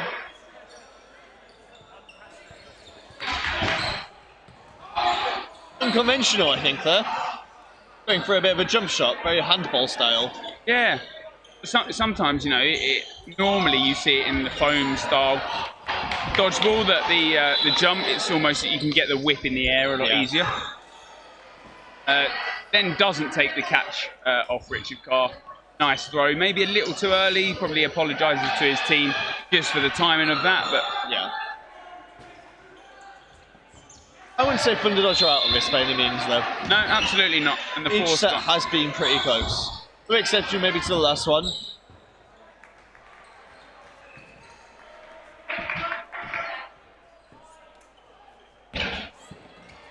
And David Poole being caught once more in the middle there. But no line infringement. His foot is raised above that line, so it isn't an out. Very strong catch out and fantastic retaliation. Yeah. Thunderdodge find themselves 2 players up. Wait. 1 player up. Yeah. Player up on this. Mark Megson just forces Thunderdodge back there. Obviously French international. Did Thunderdodge start this set with 7 players on? No, he made the catch, and then. Quite confusing seeing 3 players in the outbox there. Yeah. Good block there by number 14.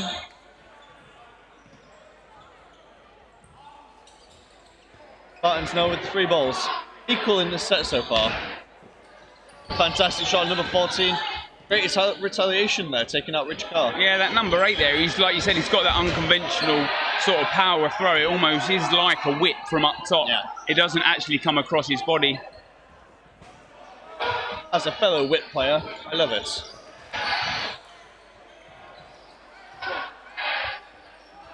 Even in the set, 3 balls still with Spartans. Again, double blocking.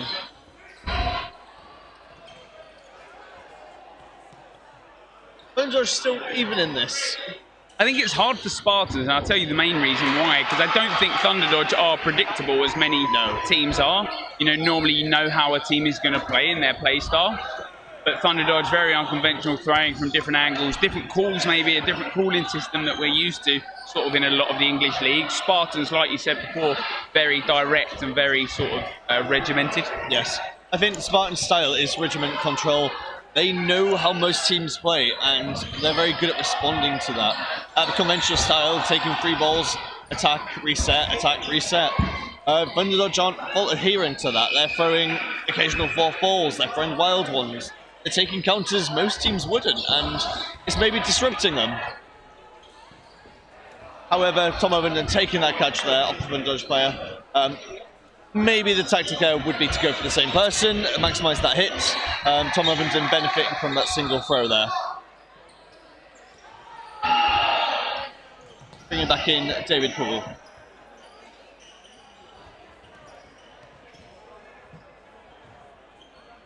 So 3 balls now on the side of Spartans. And time is up.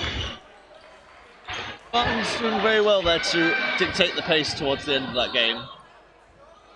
As it seemed Thunderdodge were coming out with the aggression on the counters, they did well to just shut them down and slow it. That catch from Tom Ovenden really changing that set.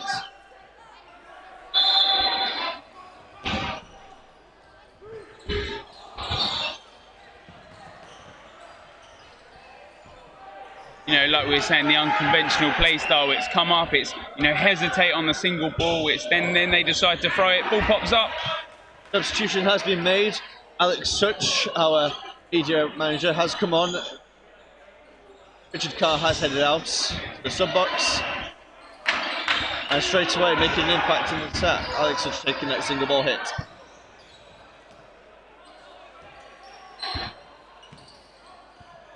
Great dodge there by number 1. Alex Such blocking that ball away. Dan Doherty looking to catch that. Alex Such saying no. No catch for you. Great dodge by number 14. Oh, it bounces up. What Thunderdodge could have done there, they could have chased it. I think the fake comes in from behind David Paul, so I think that pushes Thunderdodge back a little, because the worst thing that could happen is you go for the catch and you get smacked straight in the face. Yeah, but it's sometimes a risk you gotta play. If you are down in a set like there, you gotta push for that catch. Oh, fantastic shot there. Seeing a lot of these middle ball releases now.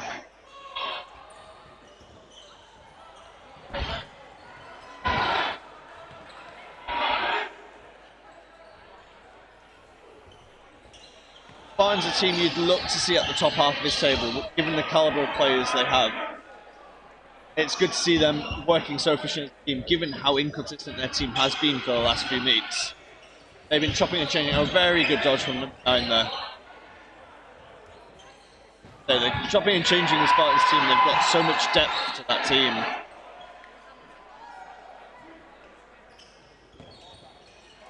That block from Alex Such in the middle. David Paul tries to punish side of Thunderdodge by releasing their single. It does not find the target.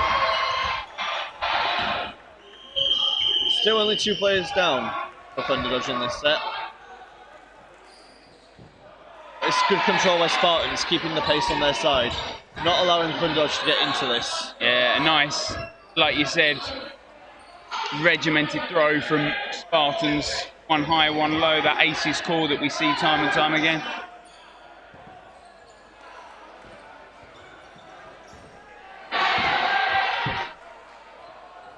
And very unlucky there. Spartans a little off guard, but Thunderdodge do not find their target. The Thunderdodge are leaving in a 1v5 and are getting hit on that. That scoreline is not pretty at all, and obviously the games have been very close in parts. But Spartans currently up 8-0.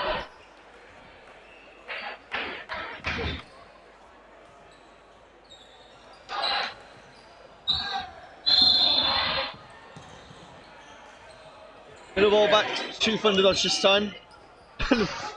Almost, again, talking about that kind of crazy style Thunderdodge are playing. Not afraid to go and throw 4 balls away towards Spartans here. See if that bites them in a minute.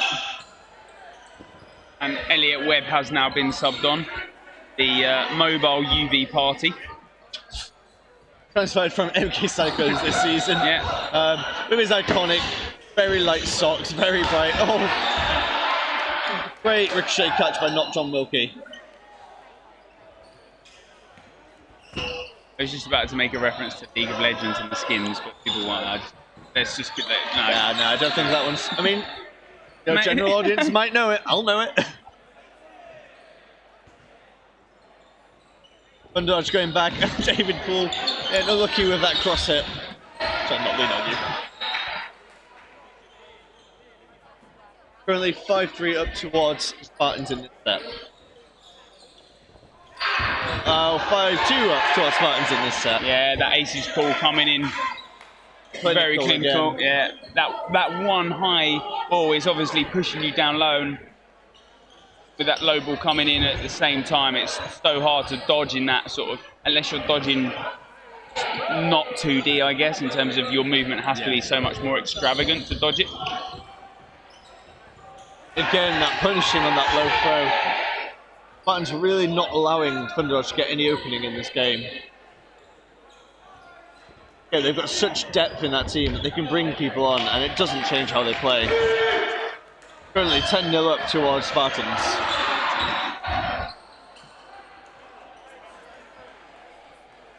I think it's going to be a really hard-fought clawback for Thunderdodge if they want to get back into this. I think Spartans' first couple of sets, they were playing into Spartans' game, but they were not trying to play their own style. That's their style. They should be just sitting back and taking the catches. They should be allowing Spartans to throw at them. Because so far in this game, we've seen how many catches they can take from those single balls, though. I think they're giving away ball possession. All what's happening in most sets is they're not playing too controlled. They're giving away 4 balls. And again, giving away 4. It's so risky against the Spartans team. You're not going to catch too easily off of a 4-ball attack. Yeah. They need to commit to keeping 3 balls against. Very good dodge there. They need to keep 3 balls on the Spartan side and look for that single ball catch, which they're so good at.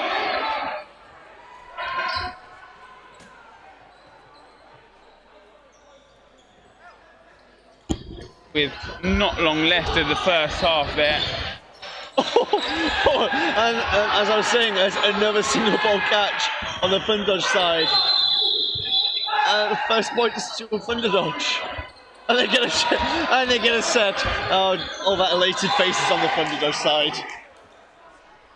Goggles are off, celebrations all around. Game's done now. 10-2. And obviously, like we said, Thunderdodge are not playing, bad at all. They've been in a lot of these sets.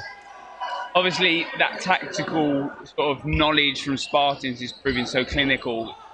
They're closing out the sets in Spartan-style fashion, I guess. That's the big thing. Thunderdodge aren't playing their own game effectively. They're getting drawn into Spartans and giving away the 4 balls. Play a 2-ball game on the Thunderdodge side and you're going to look at getting more of those catches because more balls are thrown towards you. The second you're giving away 4 or 5 balls, they're getting punished for it. But they're showing they can be in these sets. We're only 4 sets down at this point. It's still possible to come back from this. I imagine Spartans also have a lot more left in their tank.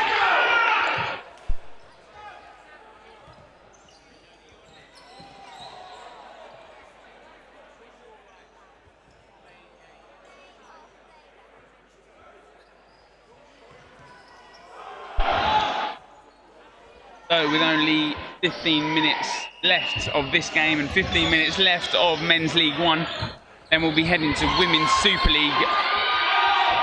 It won't be on this stream. You'll have to head back to the British Dodgeball YouTube page, and while you're there, I guess, you should subscribe, you should like the video. And you should hit that bell for notifications. Alex Such, I know you're on court right now, but be proud of us. We're plugging your channel for you. So, there's 15 minutes left. Each set is approximately 3 minutes. Realistically, they can still claw this back. There is only a deficit of 4 sets. Thunderdodge just need to come out in this game and play smart. And they're getting drawn into this Spartan style too much and giving away that 4th ball. Play smart, let Spartans throw at you because you've got some great catchers on that Thunderdodge side. See what changes now they're on the side of the wall, where generally teams are being thrown at more.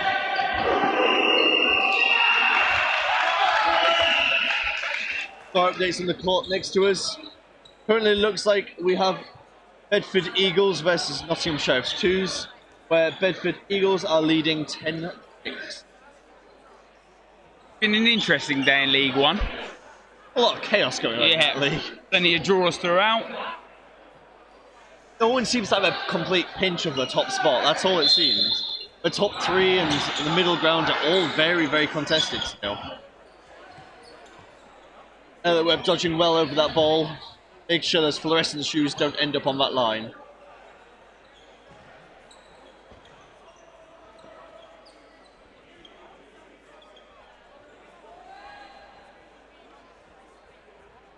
Waiting for that third ball to come in.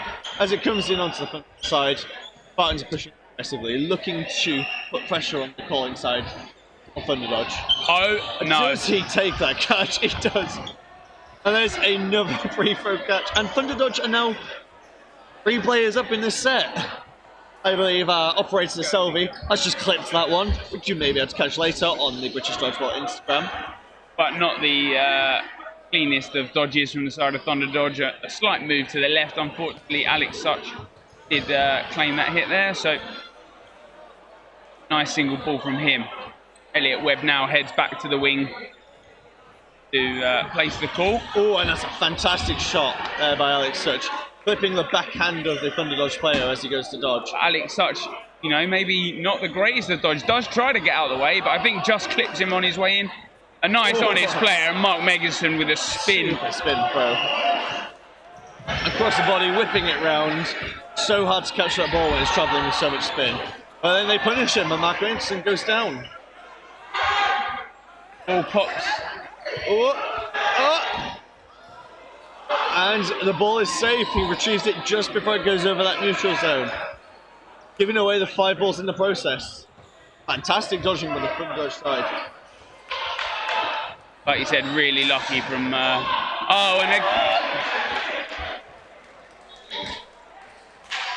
And Thunderdodge 2 sets back to back. 10-4 at the moment. Refs look to be having a bit of a discussion about that throw. Seems to be nothing to come of it. Seems fine to them.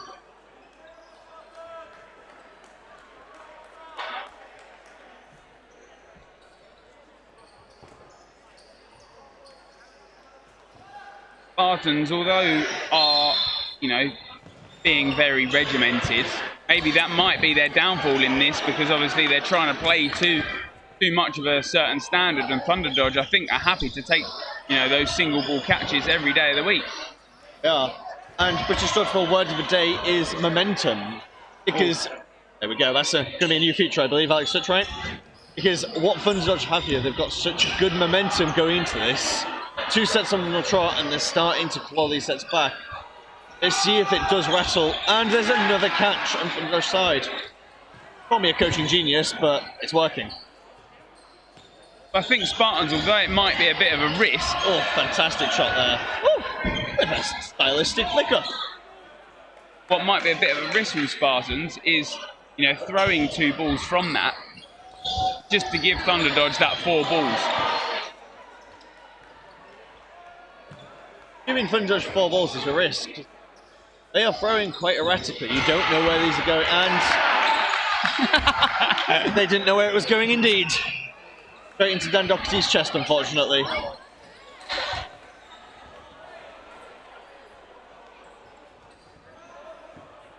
And they threw 5 balls towards Thunderdodge there. Can they trap hole 5?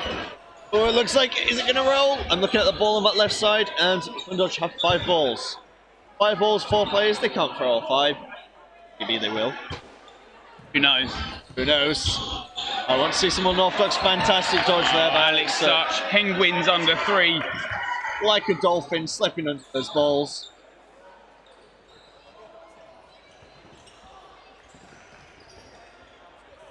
Single ball from Fleming. Hey, we'll call him Fleming from now on. No longer to be called not Wilkie, he's now Fleming. Number 38 Fleming. He's got a solid arm on him. And Fleming takes that hit. And number 13, Rich Carr, takes them on the other wing. I think Spartans are now dialing up that aggression, taking hits where need be. And I think maybe starting to unpick Thunderdodge, starting to realise that their erratic plays, you know, all you've really got to be doing is just getting out of the way of them rather than going for those catches that are coming from all different directions. You say about erratic play, Sal, and there goes a random 4th ball. And he just, A very nice honesty, and as much as we love the ref doing their job, honesty from a player is always very much. Yeah.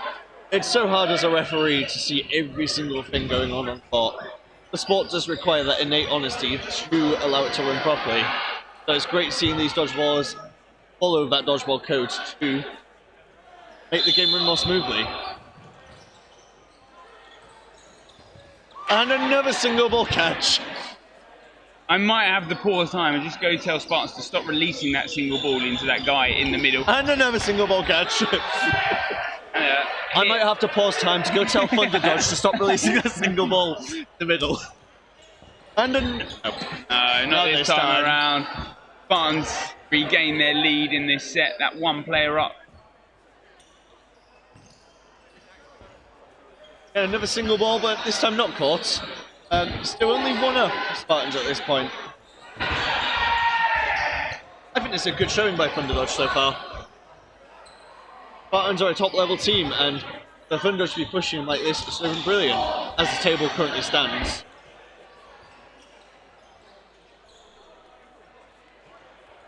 Three balls to Thunderdodge.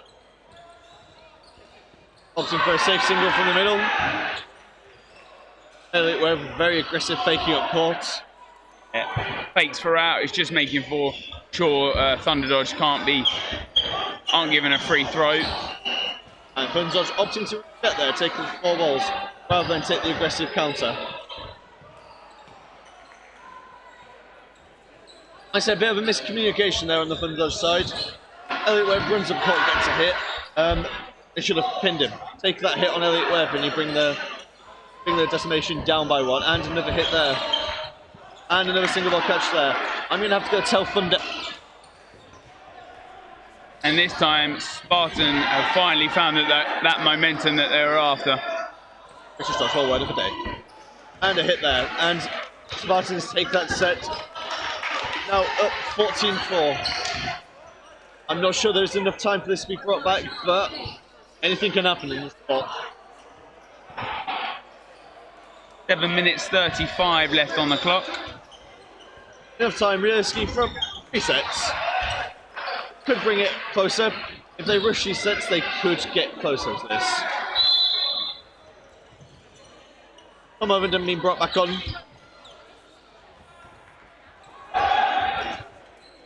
Standoffs it off. I think Dave Poole's just come on.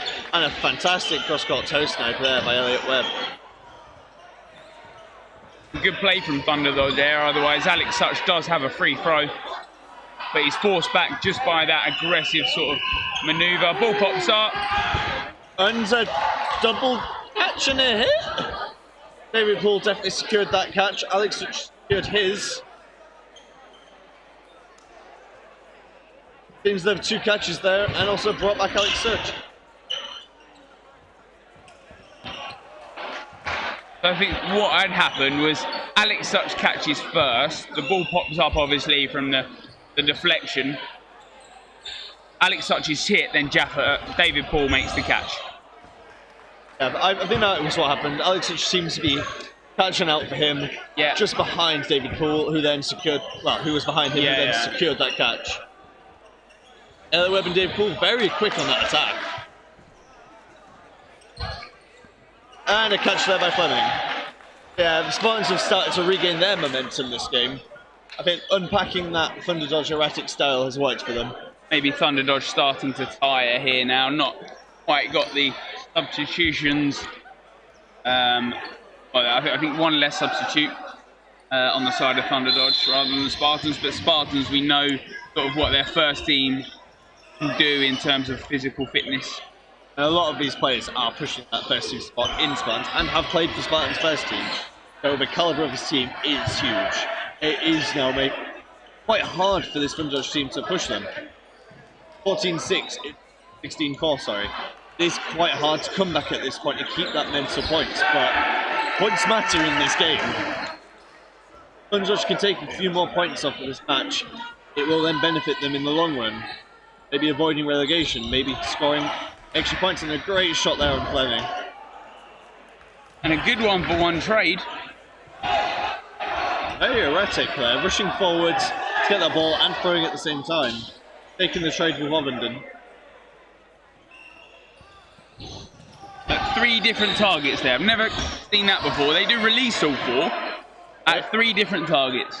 Unorthodox, but if we get 3 hits off that, it looks great and we clip it. But no hits off it. And no hits from the side of Spartans either. David Poole decides not to release the single ball. Fantastic dodge by the right winger of Thunderdodge there.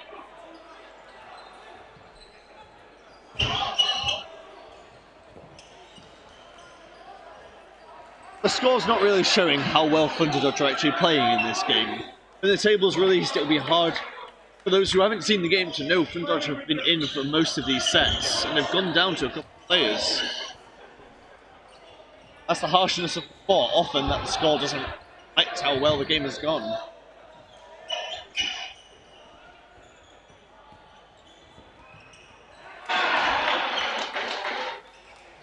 A catch there in the neutral zone by David Poole.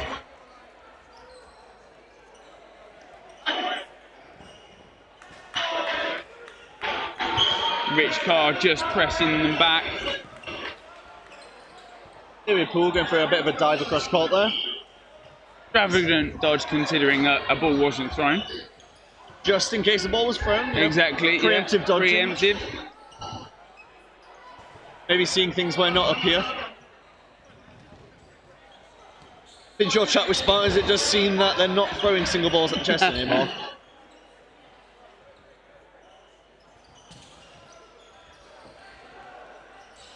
Spartans pushing with 3 balls again. Great shot there by David Poole. Fantastic block there.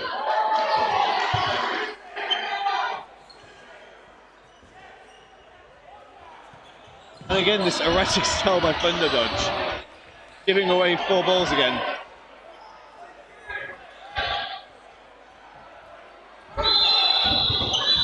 And finish it with a good 3-ball hit at the end. Score currently sits at 18-4 to Leamington Spartans. Yeah, 2 minutes 40 left on the clock. This could be our final set, unless obviously that set ends below a minute, in which we'll have a final 1 minute set. A timeout called. Timeout seems to be called. Interesting timeout. I think I've seen Spartans do this quite a few times. I assume it was Spartans who called it. I believe so. Going into the last set, quite good to reflect on what happened and kind of almost debrief. Going, okay, we've got 1 set, we've done well here. Right, now taking it into next week, this is what we're going to be doing. It's almost that pre-coaching for the next meet. Spartans do this quite often. Ones have done it too before. It's quite nice to just take a breather and say, okay, we've got this timeout, we might as well use it. They do have momentum right now. I feel like that needs to ping up on the screen. I know. Alex Such, when you watch this back to check we've done our jobs right, can you make us a button whenever momentum is said, which pops up on the screen? More interactivity, please, Alex.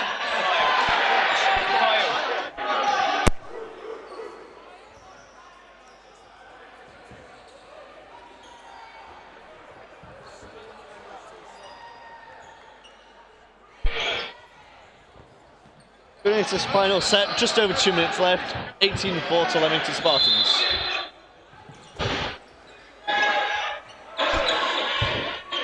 Third ball won by Thunderdodge, opting to not quick start, and a great shot there, and a fantastic drop dodge too.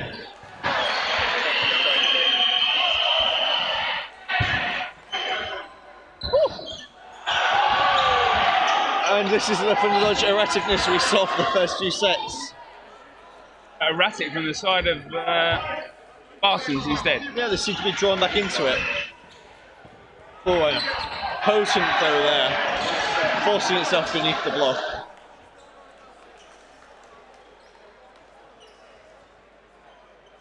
Very quick start so far. Only been 30-40 seconds, and Thunderdodge are already 3 players down in this. No. And a hit call on Rich Carr. Seemed to hit his shoulder as he went to block.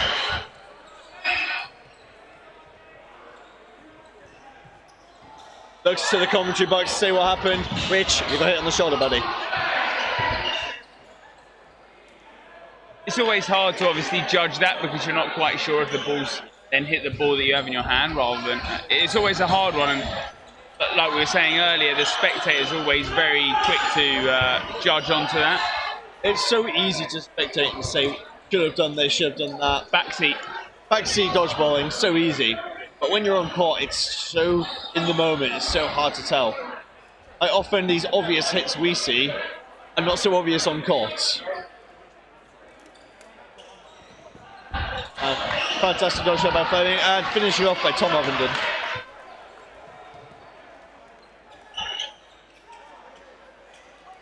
"24. This is the final minute set. And exactly that. This will be the final minute set of Men's League One. What would you like to see from this set, Greg? Dodgeball and crazy dodgeball. I'd like to see some chaos. I want every ball to be released within one throw. I want carnage, chaos. That's what I want to see, but I want them to actually be hit. I want to see these trades. I want to see some chaos from the Thunderdodge side. They've proved they can do it.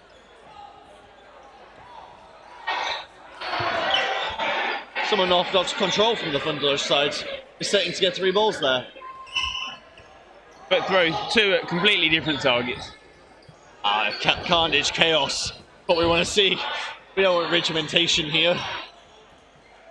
Fantastic dodge, go, let's get some. Oh, a fantastic throw, unlucky to not sink that. 20 seconds left in this. This is where you usually expect teams to go crazy, go for those hits. What have you got to lose at this point? 2 players down, they've got to go for it at this point. Oh, wonderful shot by Elliot Webb there. Final game goes towards Leamington Spartans. And the final score in the game, 22-4. a very good game. Thunderdodge obviously close in so many sets.